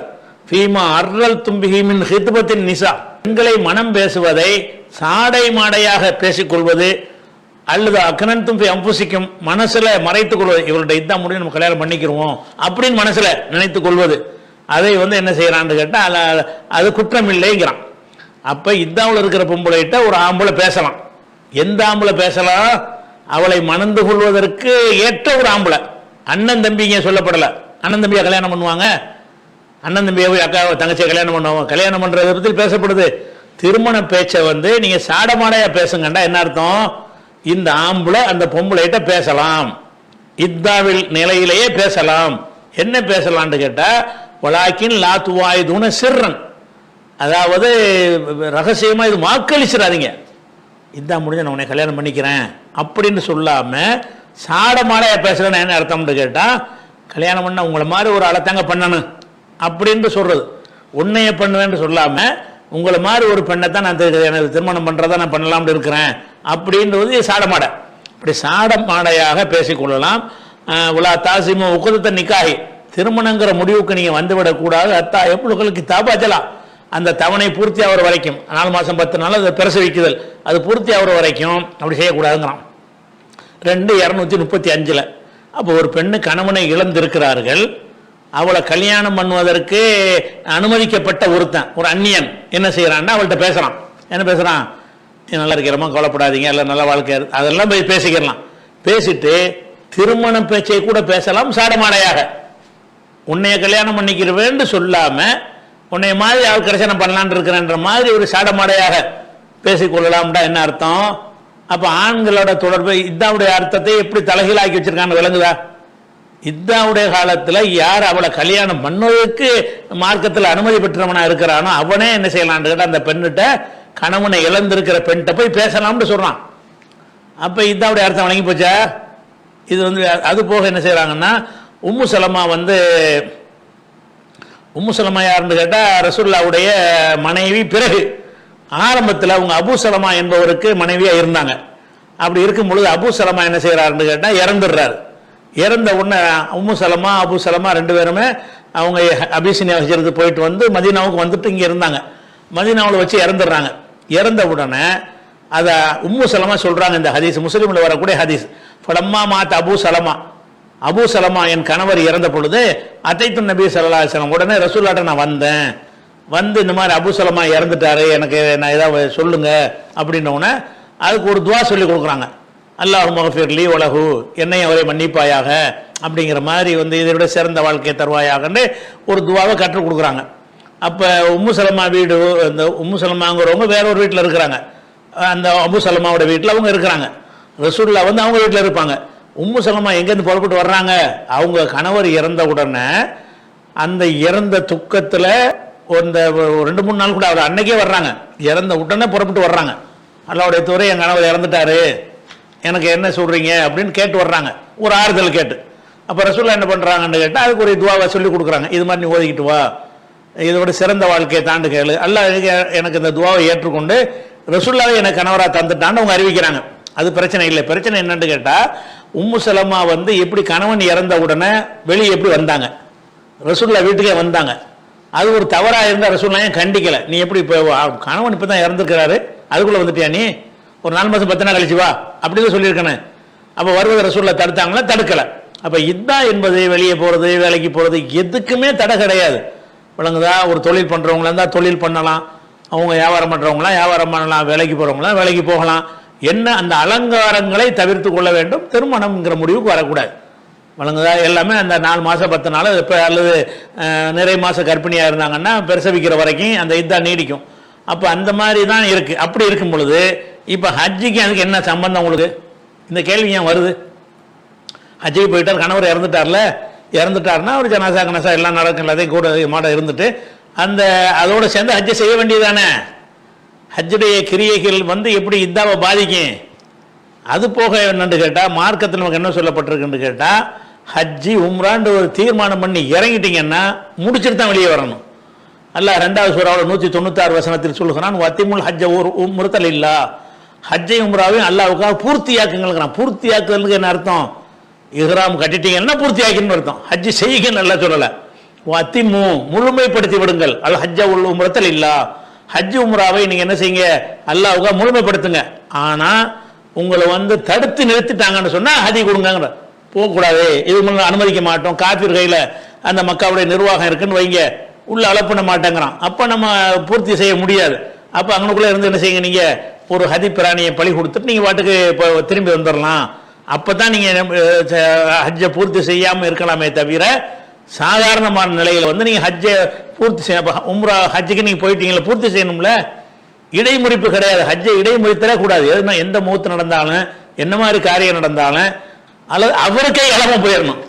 அங்கே போய் படுத்த படுக்க ஆகிட்டாரு, ஒன்றுமே செய்ய முடியாது, ஹஜ்ஜுடைய கிரியல் செய்ய முடியாது. அது வந்து நோய்க்கு உள்ள தனி சட்டம். அது அந்த நிலை இல்லாமல் இருக்கிற வரைக்கும் இவங்க வந்து ஹஜ்ஜை செஞ்சுட்டு தான் வரணும். ஹஜ்ஜுக்கு அதுக்கு சம்மந்தமே கிடையாது. அதனால வந்து கணவர் இறந்துட்டாருன்னா இதா இருக்க போகிறோம், இதா இருக்க போகணுமா? ஏன் இதா இருக்க போகிறீங்க? இருக்கிற இடத்துல கல்யாணம் பண்ணாமல் இருந்தாலும் இதாக தானே இருக்கிறீங்க. நீங்கள் ஹஜ்ஜி செஞ்சுக்கிட்டு இருக்கும்போதே இதாவில் தான் இருக்கிறீங்க. ஏன் வேறு கல்யாணம் பண்ணலை? ஹஜ்ஜில் அலங்காரம் பண்ண போகிறதில்லை, அலங்கரிக்கவும் இல்லை, நீங்கள் அலங்கரிக்கவும் இல்லை, வேறு கல்யாணம் பண்ணலைன்னா நீங்கள் ஹஜ்ஜி செஞ்சுக்கிட்டு இருக்கும்போதே நீங்கள் இதாமல் கடைப்பிடிச்சிட்டு தான் இருக்கிறீங்க. அதனால் இதாங்கிறதுக்கு இதுக்கு எந்த ஒரு முரண் கிடையாது. தவறாக அந்த இதா விளங்கின காரணத்தினால இந்த மாதிரியான ஒரு கேள்வி வருகிறது. அதே மாதிரி வந்து ஷாவுல்ல மீது திருவனந்தபுரத்திலிருந்து கேட்குறாரு, இரயிலில் போகும்போது ட்ரெயினில் போகும்போது தண்ணீர் வசதி இருந்தாலும் பயன்படுத்த சிரமமாக உள்ளது, தயமம் செய்யலாமா? 1. ரயிலில் மண் இல்லாமல் இருக்கிறது, எப்படி தயமம் செய்வது? 2 கேள்வி கேட்குறாரு. அதாவது தயமம்னு ஒரு சட்டம் இருக்குது. இந்த தயமத்தை பொறுத்த வரைக்கும் கொஞ்சம் சௌகரிய குறைவு என்ற காரணத்துக்கெல்லாம் அதை யூஸ் பண்ணக்கூடாது. தயமம்ங்கிறது எப்போ உள்ளது? ட்ரெயினில் வந்து தண்ணி இல்லைன்னா நீங்கள் ஒரு கேள்வி கேட்கலாம். ட்ரெயினில் தண்ணி இருக்குது, இருக்கிற தண்ணியை யூஸ் பண்ண முடியும். என்னன்னு கேட்டால் ஒரு ஹவுலில் போய் பள்ளியாசலில் உடு செய்கிற மாதிரியான அந்த ஒரு வசதிகள் அது இருக்காதே தவிர இருக்கிறத கொண்டே என்ன செய்ய முடியும், நின்று கொண்டே உடு செய்கிற மாதிரியான ஒரு அமைப்பு அங்கே இருக்கத்தான் செய்யும். பாத்ரூம் போனால் கழுவுறீங்களா இல்லையா? அது அந்த வீட்டில் இருந்து செய்கிற பாத்ரூமில் உள்ள மாதிரியான வசதி அங்கே இருக்க வசதி இருக்காட்டா கூட இயன்ற அளவுக்கு அதை பயன்படுத்துகிறோம். இவர் என்ன செய்யறாருன்னா ட்ரெயினில் தண்ணி இருக்குது, ஆனால் பயன்படுத்த கொஞ்சம் இதை என்ன பயன்படுத்துறது, அதுக்கு பயன்படுத்துங்க.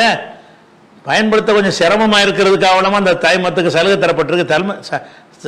சலுகை எதுக்கு தரப்பட்டிருக்குன்னா 4:43 ஃபலம் தஜுது மான், தண்ணீர் கிடைக்காவிட்டால் தயமம் செய்யுங்கள். தண்ணீர் கிடைக்காம இருக்கணும். ஃபர்ஸ்ட் கண்டிஷன் என்னது? பஸ்ஸில் போகிறது நீ இதை கேட்கலாம். பஸ்ஸில் போயிட்டே இருக்கணும், பஸ் நம்ம நிப்பாட்ட மாட்டான், நம்ம என்ன செய்வது அப்படின்னு நீங்கள் கேட்கலாம். ஏன்னு கேட்டால் வந்து பஸ்ஸில் தண்ணி வசதி இருக்காது. ட்ரெயின் நீங்கள் சொல்லும்போது ட்ரெயினில் தண்ணி வசதி இருக்குது. அப்போ வந்து தண்ணியை காரணம் காட்டுறது தப்பு. அப்போ புலம் 4:43 என்ன சொன்னு கேட்டால், புலம் தஜுது மான், நீங்கள் தண்ணீரை பெற்றுக்கொள்ளாவிட்டால் எம்மமும் சாயுதம் தையபா, தூய்மையான மண்ணில் நீங்கள் தைமம் செய்யுங்கன்னு சொல்கிறோம் 4:43. அப்போ தைமத்துக்கு ஒரு கண்டிஷன் தண்ணி கிடைக்காம இருக்கணும். ட்ரெயினில் தண்ணி கிடைக்கிறது. அது இன்னொரு கண்டிஷன் என்ன? தண்ணி கிடைச்சா கூட தண்ணி யூஸ் பண்ணினால் நமக்கு பிரச்சனை ஏற்பட்டுரும். உடல் ரீதியாக ஒரு பிரச்சனை ஏற்பட்டு போயிடும். கடுமையான ஜுரத்தில் வந்து தைமஞ்சை தண்ணியை யூஸ் பண்ணால் செத்து போயிடும். அப்படியான கடும் குளிரான பகுதியில் ஒருத்தர் என்ன செய்கிறாரு, அம்ர் இப்னு லாஸ், அபுதாவுதில் வரக்கூடிய ஒரு ஹதீஸ். அம்ர் இப்னு லாஸ்ன்னு ஒரு சஹாபி, அவர் என்ன செய்கிறாரு, ஒரு கடுமையான குளிர் நேரத்தில் வந்து இரவுல அவருக்கு ஸ்கலிதம் ஆயிடுச்சு. தூக்கத்தில் என்ன ஆயிடுச்சு, அவருக்கு குளிப்பு கடமை ஆயிடுச்சு. ராத்து சுலாசில்ங்கிற ஒரு யுத்தம் அந்த இடத்துக்கு பேர். அவர் என்ன செய்கிறாருன்னு கேட்டால், நம்ம தண்ணியை போய் நம்ம குளித்தோம்னு சொன்னால் செத்து போயிடுவோமே, என்ன செய்வது அப்படின்னு நினைத்து கொண்டு தைமம் செஞ்சிடறாரு. தைமம் செஞ்சு மக்களுக்கு சுபு தொழுவிக்கிறார். குளிப்பு கடமை ஆகிவிட்டது. குளிக்காமல் தைமம் செஞ்சுட்டு சுபு தொழுவிக்கிறார். ஏன் அவர் குளிக்காமல் இருந்தார் என்பது காரணமே சொல்றாரு. இனிக்கு தசல்து அந்நகலிக்க, நான் குளிச்சா செத்துருவேன் அப்படிங்கிற அளவுக்கு அந்த கடுமையான ஹலாக்காயிரும், நாசமா போயிடுவேன், அழிஞ்சிருவேங்கிறார். அப்போ இது வந்து அதை வந்து இந்த விஷயத்தை வந்து அவர் மக்கள்கிட்டையும் சொல்லிவிட்டார். இந்த மாதிரி இப்போ எனக்கு குளிப்பு கடமையாச்சு, நான் தைமம் செஞ்சு தான் தொழுது இருக்கிறேன் அப்படின்னு தகவலையும் மக்கள்கிட்டையும் சொல்லிவிட்டார். உடனே இதை வந்து மக்கள்லாம் ரசூலுல்லாஹ்ட்ட வந்து என்ன செய்கிறாங்கன்னா புகாரை கொடுக்குறாங்க. மக்கள்லாம் புகார் கொடுத்ததை வச்சு தான் அவர் சொல்லிட்டாருன்னு விளங்குது. மக்கள்லாம் ரசூலுல்லாஹ்ட்ட வந்து என்ன செய்கிறாங்க, அல்லாஹ்வுடைய தூதர் இந்த மாதிரி எங்களுக்கு தொழுவு பண்ணிவிட்டார், அவர் குளிப்பு கடமை ஆகிட்டு குளிக்காமல் தொழுது விட்டாருன்னு சொன்னோன்னே அப்போ ரசூலுல்லாஹ் வந்து அவரை கூப்பிட்டு அம்ர் இப்னு ஆஸை கூப்பிட்றாங்க. யா அம்ர் சல்லைத்து பி அஸ்ஹாபிக வந்த ஜுனுபுன், குளிப்பு கடமையான நிலையில் உன் தோழர்களுக்கு தொழுவித்தாயா அப்படின்னு கேட்குறாங்க. அப்போ அவர் என்ன செய்கிறாரு, இந்த விஷயத்தையெல்லாம் வந்து சொல்லிட்டு ரசூலுல்லாஹ்ட்ட ஒரு வாதம் வைக்கிறார். என்ன வாதம் வைக்கிறாருன்னு கேட்டால், நான் ஏன் வந்து தைமம் செய்யாமல் குளிக்காமல் நான் ஏன் வந்து குளிக்காமல் தைமம் செஞ்சு தொழுதேன் என்று கேட்டால், அல்லாஹ்வுடைய ஒரு வசனம் எனக்கு ஞாபகத்துக்கு வந்து விட்டது. என்ன வசனம் என்றால் 4:29 வசனத்தை வாசிச்சு காட்டுறார். உலா தக்துல் அம்புசக்கும், உங்களையே நீங்கள் கொன்று விடாதீர்கள், இன்னல்லாஹ கானபிக்கும் ரஹீமா, அல்லாஹ் உங்க மேலே இரக்கம் உள்ளவன் அப்படின்னு ஒரு வசனம் இருக்குது. அது எனக்கு ஞாபகத்துக்கு வந்துருச்சு. உங்களை நீங்களே கொள்ளாதீர்கள் நல்லா சொல்லும் பொழுது நான் போய் குளிச்சுட்டு என்னை சாவடிக்கலாமா? தண்ணியை பயன்படுத்தினா நான் செத்துருவேன்னு தெரியுது. அப்போ நான் எதுக்கு அப்படின்னு இந்த வசனம் ஞாபகத்துக்கு வந்த உடனே நான் வந்து தைமம் செஞ்சு தொழுதுன்னு ஒரு ரசூலுல்லாஹ்ட்ட காரணத்தை விளக்குறாரு. இதை கேட்டவுடனே ஃபல்லாஹிக ரசூலுல்லாஹி ஸல்லல்லாஹு அலைஹி வஸல்லம் மூலம் எக்குள் செய்யா, இதை கேட்ட ரசூலுல்லாஹ் சிரித்து விட்டு ஒன்றுமே சொல்லவில்லை. பயங்கரமாக ஆர்கியூமெண்ட் பண்ணுறாங்கன்னு சிரிக்கிறாங்கன்னு என்ன அர்த்தம்? கரெக்டு தான். அப்போ ரெண்டாவது கண்டிஷன், தண்ணீரை பயன்படுத்தினா உங்களுக்கு பிரச்சனை ஏற்படணும் உடம்புக்கு. அப்படி இருந்தால் நீங்கள் தைமம் செய்யலாம், அல்லது தண்ணி இல்லாமல் இருக்கணும். நீங்கள் ரயிலில் உள்ளதுக்கு அந்த ஒரு பிரச்சனை கிடையாது. நீங்கள் தண்ணி இருக்குது, பயன்படுத்துவது உங்களுக்கு பஞ்சாயத்தை நீங்கள் உங்கள் கேள்வியில் குறிப்பிடவே இல்லை. கொஞ்சம் சிரமமாக தான் கஷ்டமாக தான் இருக்கேன். பைப்பை திறந்து ஒழு செய்வதற்கும் டம்ளரில் எடுத்து ஒழு செய்வதற்கும் ஒரு வித்தியாசம் இருக்க தான் செய்கிறது. ஒரு தண்ணி பாட்டில் வாங்கி ஒழு செய்கிறதுக்கு கஷ்டமாக தான் இருக்கேன். ஒழு செய்ய முடியுமா இல்லையா? சில சிரமங்களை வச்சு நீங்கள் ஒரு காரணமாக சொல்லக்கூடாது. அப்போ மண்ணு கிடைக்காது என்ன செய்யறதுன்னு கேட்குறீங்க. மண்ணுண்டா நீங்கள் என்ன விலை கேட்டீங்கன்னா, மண்ணாக இருக்கிறது அதுதான் மண்ணு நினைக்கிறீங்க. எல்லாமே மண்ணு தான். பூமியில் உள்ள அனைத்துமே என்னது? மண் என்பதில் வந்து பாறைகளுடைய துகள்கள் இருக்கும், அல்லது வந்து இந்த மரம் செடி கொடிகள் மக்கி போனவைகளுடைய துகள்கள்லாம் அதில் கலந்துருக்கும். எது வேணாலும் இருக்கலாம். அதில் வந்து எல்லாம் மண்ணுடைய இனம் தான், எல்லாம் மண்ணு வகை தான். அது இந்த பூமியில் எதெல்லாம் இருக்காது எல்லாமே மண்ணு தான். மொசைக்கு தர போட்டிருக்குன்னா அதுவும் மண்ணு தானே, கல் தானே. அது மொசைக்கு போட்டிருக்கிறீங்க அல்லது மார்பிள் போட்டிருக்கிறீங்க, அதுவும் கல் தானே. அப்போ எல்லாமே மண்ணு தான். மண்ணில் ஆக்கப்பட்டதாக தான் இருக்கிறது. அதனால மண்ணில் செய்யப்பட்ட எல்லா பொருள்களுமே தைமம் செய்வதற்கு உரியது தான். அப்படின்னு இல்லைன்னு சொன்னால் நம்ம தெரியுதுல, ட்ரெயினில் போகிறோம்ட்டு நீங்கள் என்ன செய்யலான்னு கேட்டால் ஒரு சின்ன ஒரு துணி பையில் கொஞ்சம் மண்ணை வச்சுக்கிடலாம். அந்த இப்போ பிரயாணம் பண்ணி போகிறோம், தைமம் செய்யணும், தைமத்துக்கு வசதி அதில் இருக்காது அப்படின்னா அதில் அது மாதிரி செஞ்சிட வேண்டியதானே. மண் இல்லாத விமானத்தில் எப்படி தைமம் செய்யணும்னு ஒரு கேள்வி கேட்டிருப்பாங்க. மணல் கிடைக்காவிட்டால் எப்படி செய்யணும், அதுக்கெல்லாம் கூட பதில் சொல்லியிருக்கிறோம். கீழ்காணும் ஹதீஸ் ஆதாரபூர்வமானதா, இது அல்பானி சரிபார்த்து சரி என்று கூறியுள்ளாரு அப்படின்னு கேட்குறாங்க. கேட்டு என்ன செய்கிறாங்கன்னா, சென்னை அலுமினிய விருத்தாசலத்திலிருந்து கேட்குறாங்க. நபி ஸல்லல்லாஹு அலைஹி வஸல்லம் அவர்கள் கூறினார்கள், நீங்கள் பசுமாட்டின் பாலை பற்றி கொள்ளுங்கள், ஏனெனில் அது ஒவ்வொரு மரத்திலிருந்தும் இலைகளை மேய்கிறது.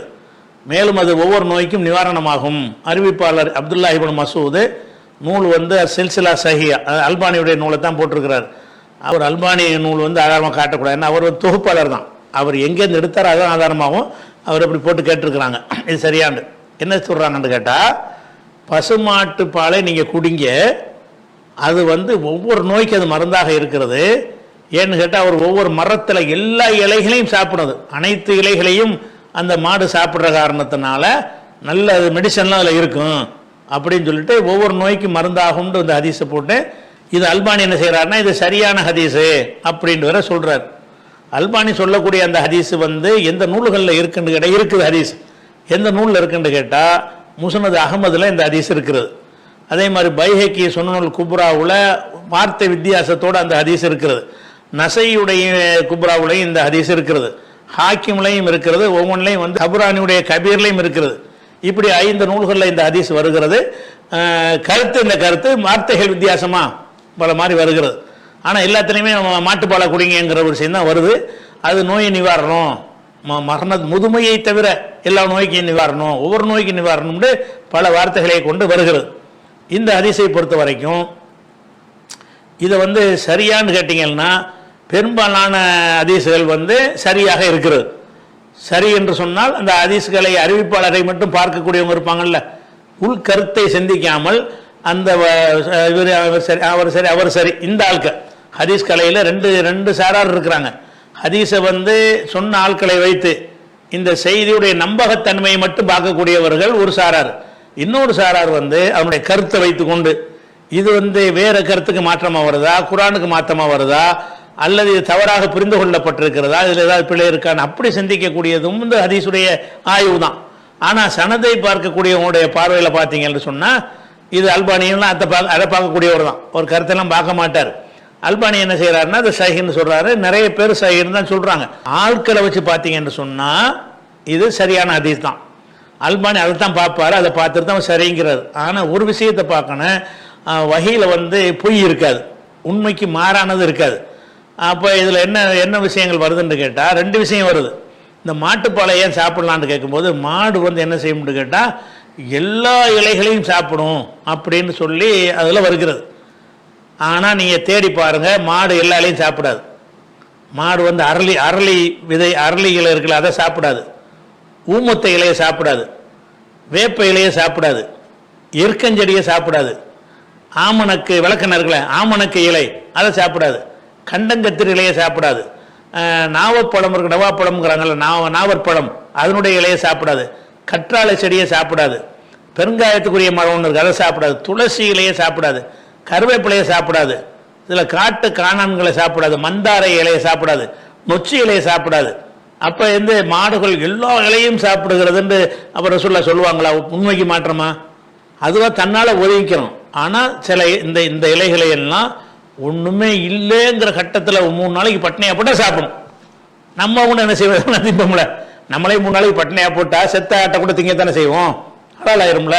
அது மாதிரி அதுவெல்லாம் என்ன செஞ்சுக்கிறது, இதில் உள்ள சிலதை வந்து என்ன செய்யும், சிலதை சாப்பிடவும் செய்யும்.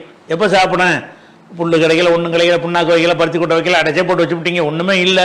அப்போ வந்து பசியை தாங்க முடியலைங்கிற கட்டத்தில் சாப்பிடுதல வராது. நம்மளும் பசியை தாங்க முடியலைன்னா என்ன வேணாலும் சாப்பிடுவோம்.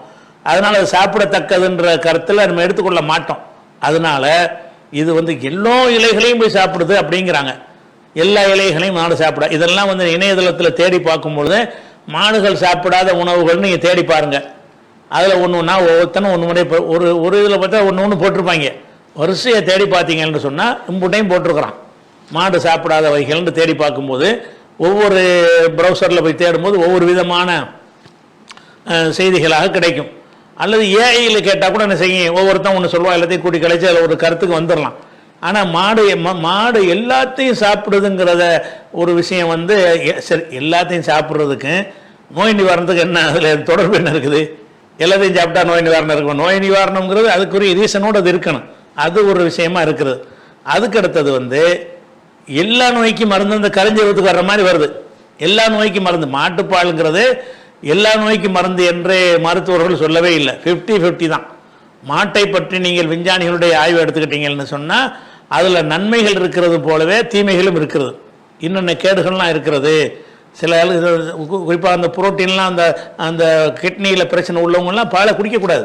அப்படிலாம் நிறைய விஷயங்கள்லாம் இருக்குது. அதனால் அனைத்துக்கும் நீங்கள் மருந்துங்கிறீங்க. அதை நோய்களுக்கு வந்து அதிகமாக்கிறோம்னு இருக்கிறது இந்த பால். சில நோய்களுக்கு வந்து நீங்கள் தேடி பார்த்தா அதில் சொல்லுவோம் என்னென்ன நோய்கள் இருந்தால் இந்த பால் வந்து நம்ம சாப்பிடக்கூடாது. சாதாரணமாக ஒரு அரிசி பருப்பு மாதிரி உணவுல எடுத்துக்கணும். இது அரிசி பருப்பு சாப்பிட்ற மாதிரி மாட்டுப்பாலை நீங்கள் குடிக்கலாம், அவ்வளவுதானே தவிர அது அனைத்துக்கும் அதை வலியுறுத்தி ஒரு ஹதீஸா சொல்கிற அளவுக்கு மக்களுக்கு ஒரு சித்தாந்தமாக கொண்டு போய் சேர்க்குற அளவுக்கு ஒரு விஷயமா அது அப்படி கிடையாது. மாட்டுப்பாலை சாப்பிட்லாம்ங்கிற ஹலாலான ஒரு விஷயம் தானே தவிர அதை சாப்பிடுங்க எல்லாத்துக்கும் மருந்து இருக்குன்னா சாப்பிடாதுன்னு சாப்பிட வைக்கிற மாதிரி இருக்கிறது. எல்லா நோய்க்கும் மருந்து இருக்கிறீங்க. சில நோய்க்கு வந்து அந்த அதை சாப்பிட்டா நோய் வந்து அதிகரிக்கும்ங்கிறான் விஞ்ஞான ரீதியாக. இப்போ கிட்னியில் வந்து கிரியேட்டின் வந்து உங்களுக்கு ஜாஸ்தியாக இருக்குன்னு வைங்க, நீங்கள் அதை சாப்பிடக்கூடாது, பால் சாப்பிடக்கூடாது. சாப்பிட்டீங்கன்னா அதில் உள்ள புரோட்டீன் வந்து அதிகமாக என்ன செய்யும், கிட்னியுடைய செயல்பாட்டை குறைக்கும். அப்போ கிட்னியுடைய செயல்பாடு 1 மேலே போச்சுன்னு வைங்க, 1.246 வந்து அவங்களாம் என்ன செய்யக்கூடாது, அந்த பாலை சாப்பிடக்கூடாது. இன்னும் பல நோய் பல குறைபாடுகள் உள்ளவங்களும் சொல்கிறான். அப்போ ஆரோக்கியமாக இருக்கிறவனை தான் பால் சாப்பிட சொல்கிறான். பாலுங்கிறது ஆரோக்கியமாக இருக்கிறியா உணவாக சாப்பிட்டுக்க, நோயாக இருந்தியா தொட்டு பார்க்காதங்கிறான். அப்போ நோயாக இருக்கும்போது தொட்டு பார்க்காதன்னு சொன்ன ஒரு விஷயம்தான் பாலை பற்றிய உண்மையான செய்தி. ஆனால் என்ன செய்கிறாங்க, இந்த பால் அனைத்துக்கும் மருந்துன்னு சொல்வதன் மூலமாக அப்போ எந்த நோயாளிக்கு இதை கொண்டு கொடுத்தீங்கன்னு சொன்னால் நோய் தீர்வதற்கு பதிலாக அந்த நோய் அதிகரித்து விடும் சில நோய்கள். அப்போ அதிகரித்து விட்டுங்கிற ஒரு விஷயத்தை போய் அனைத்துக்கும் மருந்துன்ற சொல்லுவாங்களா? அதனால இது அறிவிப்பாளர்களுடைய விஷயத்தை பொறுத்த வரைக்கும் தான் இது சரியாக செய்துன்னு சொல்றாங்களே தவிர அனைத்துக்கும் மருந்து என்பதே பொதுவாக எந்த உணவும் கிடையாது ஒரு விஷயம். ரெண்டாவது, இந்த மாட்டு பாலை பொறுத்த வரைக்கும் அதுல நோய் இல்லாதவங்களுக்கு தான் அதை சாப்பிடலாம். நல்லா விளைவிக்கணும். நோய் சிலர் இருக்குமையானால் அவர்களுக்கு அது கேடுகளை விளைவிச்சிடும். பால் வந்து என்ன செய்யும், இந்த சளி உள்ளவங்க அப்படி நிறைய விஷயங்கள் இருக்குது, இவங்கெல்லாம் சாப்பிடக்கூடாதுன்னு சொல்லி. அப்போ நோயை நிவாரணப்படுத்தக்கூடியதுன்னு இருந்து அதையும் சாப்பிடக்கூடாதுங்கிறான். அதை சாப்பிடுங்க, அந்த நோய் குணமா ஒன்று சொல்லணுமா இல்லையா? அது ஆய்வில் வரக்கூடிய விஷயத்தில் ஆய்வுலையும் வேண்டியில் நீங்கள் ஆய்வற்ற காலத்தில் எடுத்தால் கூட வந்துக்கிட்டு அதில் வந்து சிலர் சாப்பிடக்கூடாதுன்னு சொல்லி அந்த பாரம்பரிய வைத்திய முறைகளையும் சொல்லி வச்சிருக்கிறாங்க. இந்த விஞ்ஞானம்லாம் வராத காலகட்டங்களில் கூட பாரம்பரிய வைத்திய முறையில் கூட பால் வந்து இன்னென்ன ஆளுக்கு தொடக்கூடாது அப்படிங்கெல்லாம் நினைஞ்சிருக்காங்க, சொல்லி வச்சிருக்கிறாங்க. அதனால பாலில் வந்து இன்னும் சொல்ல போனால் சில இணையதளங்களில் போய் யூடியூப்லாம் போய் தேடணும்னு சொன்னால் பாலை தொடவே செய்யாதிய, சாப்பிடவே செய்யாதிய, மொத்தத்துக்கு கேடுன்னு சொல்லக்கூடியவங்களாம் அது தப்பாக சொல்கிறாங்க. அப்படி கேடலாம் கிடையாது, சிலருக்கு நன்மை தரும். அது நன்மை என்றால் என்னன்னு கேட்டால் உணவு மாதிரி பசி இறக்கும். ஒரு சோத்தில் கிடைக்கக்கூடிய அந்த மாதிரியான எல்லா விதமான சத்துகளும் அந்த பாலிலேருந்து கிடைக்கும். இதெல்லாம் யாருக்குன்னா நார்மலாக இருக்கிற ஒருத்தனுக்கு தான். நோயாளியாக இருந்தான்னு சொன்னால் அவன் பாதி நோயாளிகள் அது தொடவே கூடாது. பாதி நோய் உள்ளவங்க அது தொடவே கூடாது. ஏன்னா இருக்கிறது அதிகப்படுத்திடும். நோயை குணமாக்காதுங்கிற விஷயம் அல்ல, நோயை அதிகப்படுத்தி விட்டுருங்கிறாங்க. அப்போ எந்த ஒன்று வந்து சில நோய்களை அதிகப்படுத்தும் என்று கண்டறியப்பட்டிருக்கிறதோ அதை போய் சாப்பிடுங்கன்னு ரசூலுல்லாஹ் வலியுறுத்தி சொல்லுவாங்களா? உண்மைக்கு மாற்றமாக சொல்லுவாங்களா? அது ஏதாவது ஏற்பட்டுருச்சுன்னு சொன்னால் அது வந்து எப்படி சரியாக வரும்? அதனால இது கருத்தடிப்படையில் இது என்னது ஒரு சரியான ஒரு ஹதீஸ் கிடையாது. சென்னையிலிருந்து மரியம்ங்கிறவங்க கேட்குறாங்க, ஒரு சிகரெட் கம்பெனியில் வேலை கிடைத்துள்ளது, அதில் சர்வே எடுப்பதற்காக சொல்கிறார்கள். நான் சிகரெட் ஹராம், எனவே நான் சிகரெட் சம்பந்தமான வேலைகளில் ஈடுபட மாட்டேன் என்று சொன்னதற்கு அவர்கள் நீங்கள் விற்கவோ வாங்கவோ போவதில்லை, வாடிக்கையாளர்களை வற்புறுத்தவும் போவதில்லை, குடிக்காதவர்களை குடிக்க சொல்ல போவதில்லை, மாறாக ஏற்கனவே எங்களிடத்தில் சிகரெட் வாங்கி பயன்படுத்தியவர்களிடம் உங்களுக்கு பிடித்துள்ளதா அல்லது இல்லையா என்பதை மட்டும் கேட்டு எத்தனை பேருக்கு பிடித்துள்ளது எத்தனை பேருக்கு பிடிக்கவில்லை என்பதை ஒரு புள்ளி விவரம் போல எடுத்து எங்களிடத்தில் கொடுக்க போகிறது, அவ்வளவுதான் வேலை என்று சொல்லுகிறார்கள். இந்த வேலை ஹலாலா ஹராமா அப்படின்னு கேட்கிறார். அதாவது ஒரு பொருளை பற்றி ஆய்வு செய்வதற்காக வேண்டி தகவல் திரட்டுதல் என்பது மார்க்கத்தில் குற்றம் கிடையாது. ஆனால் அந்த ஆய்வு செய்வது எதற்காக செய்கிறது என்பதை பொறுத்து அது சில நேரங்களில் குற்றமாயிரும். நீங்களா பொதுவாக என்ன செய்ய, நீங்களே ஆய்வு பண்ணுறீங்க, சிகரெட்டில் வந்து நீங்கள் எத்தனை நாள் குடிக்கிறீங்க, எத்தனை வருஷமாக குடிக்கிறீங்க, ஒரு புள்ளி விவரம் அறிஞ்சிக்கிறதுக்காக வேண்டி. சிகரெட்டு தமிழகத்தில் சிகரெட் குடிப்பவர்களுடைய சதவீதம் எவ்வளவு, அதில் வந்து பெரிய தொகைக்கு குடிக்கக்கூடியவங்க எவ்வளவு, ஒரு நாளைக்கு ஒரு பாக்கெட்டு குடிக்கணும் எவ்வளவு, ஒரு நாளைக்கு செயின் ஸ்மோக்கராக இருந்து 10 பாக்கெட்டு குடிக்கணும் எவ்வளவு, 1-2 சிகரெட் மாத்திரம் ஒரு நாளைக்கு குடிக்கணும் எவ்வளவு, அப்படிங்கிற சிகரெட்லேருந்து விடுபட்டவங்க எவ்வளவுன்னு இப்படி ஒரு தகவலை திரட்டி ஒரு புள்ளி விவரமாக்கி ஒரு மெசேஜாக மக்களுக்கு கொடுக்கறதுன்னு சொன்னால் அந்த ஆய்வில் நீங்கள் எந்த துணையும் செய்யலை, தகவலை தான் திரட்டுறீங்க. ஆனால் ஒரு பிராண்டை பற்றி நீங்கள் செஞ்சீங்கன்னு சொன்னால் அந்த பிராண்டுக்காரன் அதை மேம்படுத்துவதற்கு தானே அதை கேட்கணும் அவங்கள்ட்ட. எதுக்கு சிகரெட் கம்பெனியில் உங்களை நியமிக்கிறான்? ஒரு குறிப்பிட்ட ஒரு சிகரெட் இல்லாத சிகரெட்டை சொல்லி பாசின் சொன்ன அந்த காலத்தில் இருந்துச்சு, சார்மினார் இருந்துச்சு. இருக்கிற சொன்னால் அந்த கேஸை போட்டு விட்டுருவாங்க.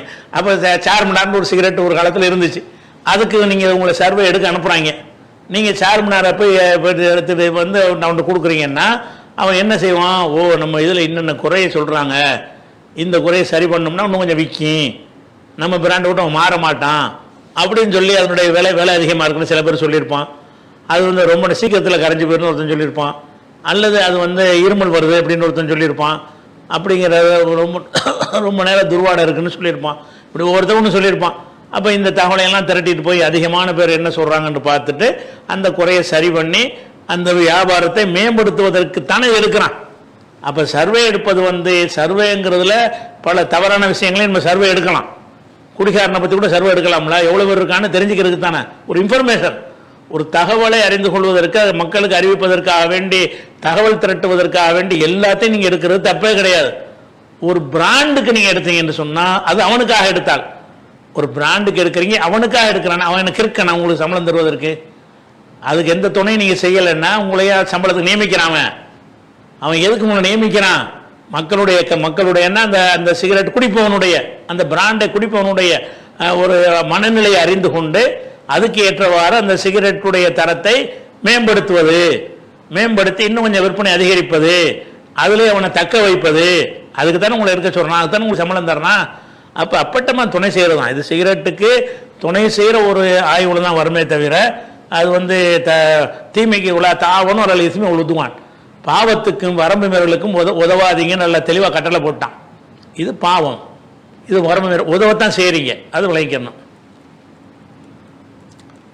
அடுத்து முகமது யூசுப் தேங்காய்பட்டினம், இது ஒரு கேள்வி இல்லாட்டாலும் சும்மா ஒரு ஆலோசனையாகவும் எடுத்துக்கொள்ளலாம். என்ன சொல்கிறாருன்னு கேட்டால், ஹதீஸ்களின் நம்பகத்தன்மை, அறிவிப்பாளர் விவரங்களை ஆராய்ந்து விளக்கிய அக்கால அறிஞர்களின் கித்தாபுகளை தமிழில் மொழிபெயர்ப்பு செய்தால் அரபு தெரியாத மக்களுக்கு ஆய்வு செய்வதற்கும் அமல் செய்வதற்கும் மிக பயனாக அமையும். இதற்கு தாங்களோ அல்லது NTFO எதற்கான பணியை முன்னெடுப்பீர்களா அப்படின்னு கேட்குறாங்க தேங்காய்பட்டினம் யூசுஃப்ங்கிற ஒரு சகோதரர். இதில் இந்த விஷயம் தேவைங்கிறது விளங்கி அவர் கேட்குறாரு. ஆனால் சிலது ப்ராக்டிக்கலாக வரும்பொழுது சாத்தியப்படாது. தத்துவார்த்த ரீதியாக வரும்போது நல்ல விஷயம்தான் நீங்கள் நினைக்கிறீங்க.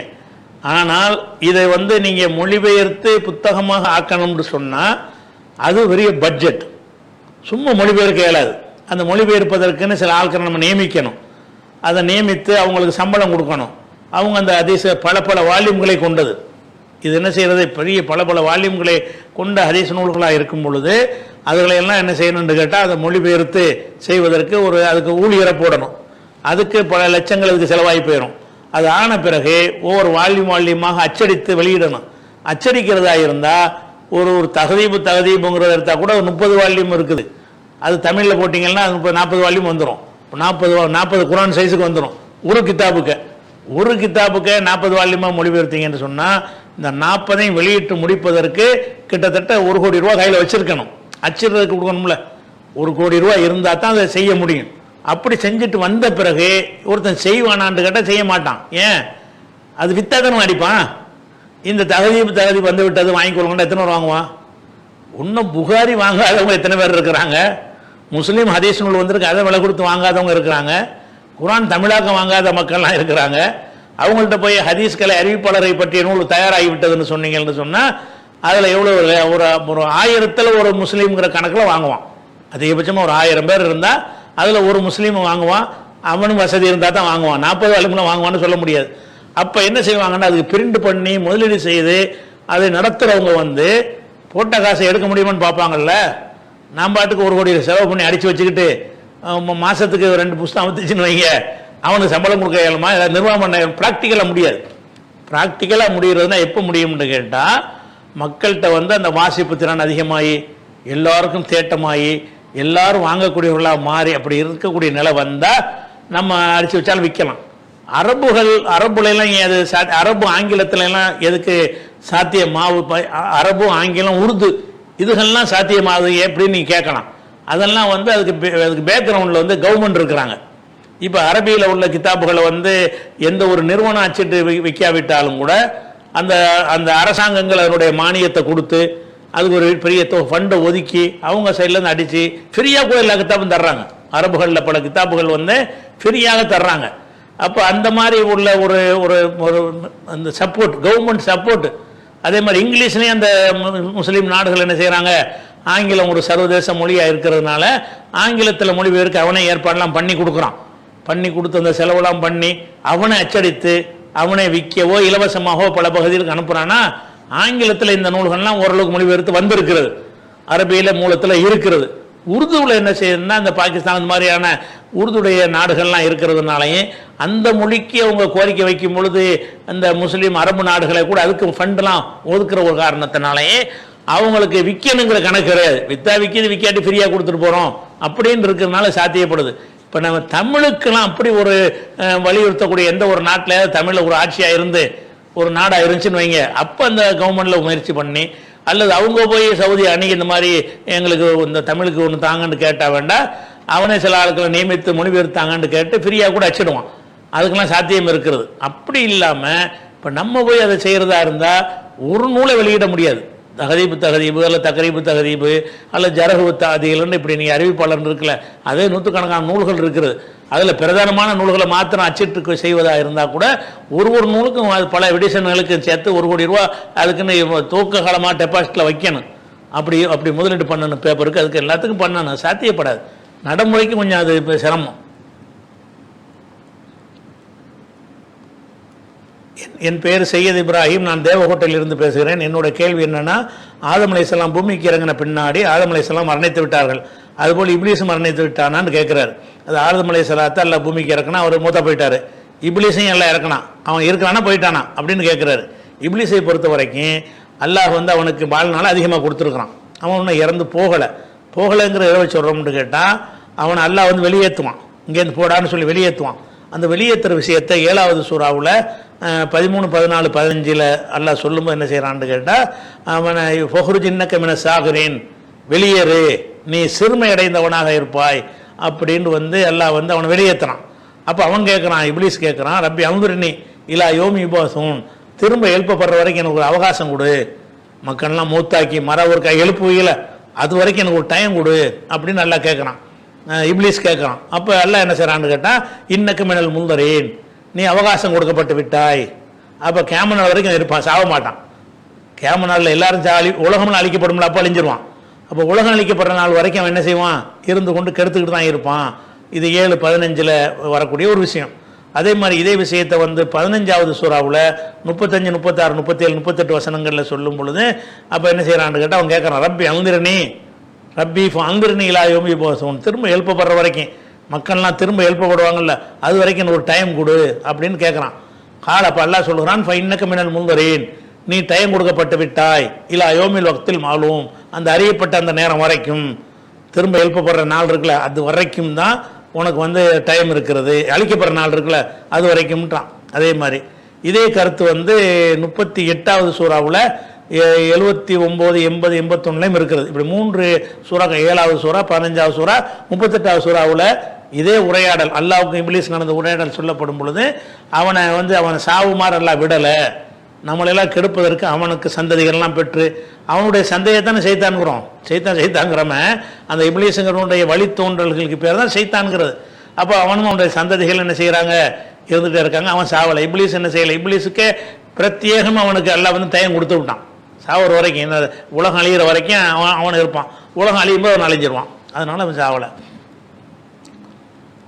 அதுக்கப்புறம் வந்து என் பேர் அபுபக்கர், கோயம்புத்தூர் கோட்டமேடு. என்ன செய்கிறாருன்னா, ஏஐ வந்து இந்த இன்டெலிஜென்ட் வந்திருக்கு, செயற்கை நுண்ணறிவு என்றெல்லாம் சொல்லுகிறார்கள். வரக்கூடிய காலங்களில் மனிதர் செய்யக்கூடிய எல்லா வேலைகளையும் ஒரு செயற்கை நுண்ணறிவு வந்து எந்திரம் செய்யும் என்று சொல்கிறார்கள். அதுவும் பக்கத்தில் வரப்போகிறது, 2035 இது நீங்கள் பார்க்கலாம் என்றெல்லாம் சொல்கிறார்கள்.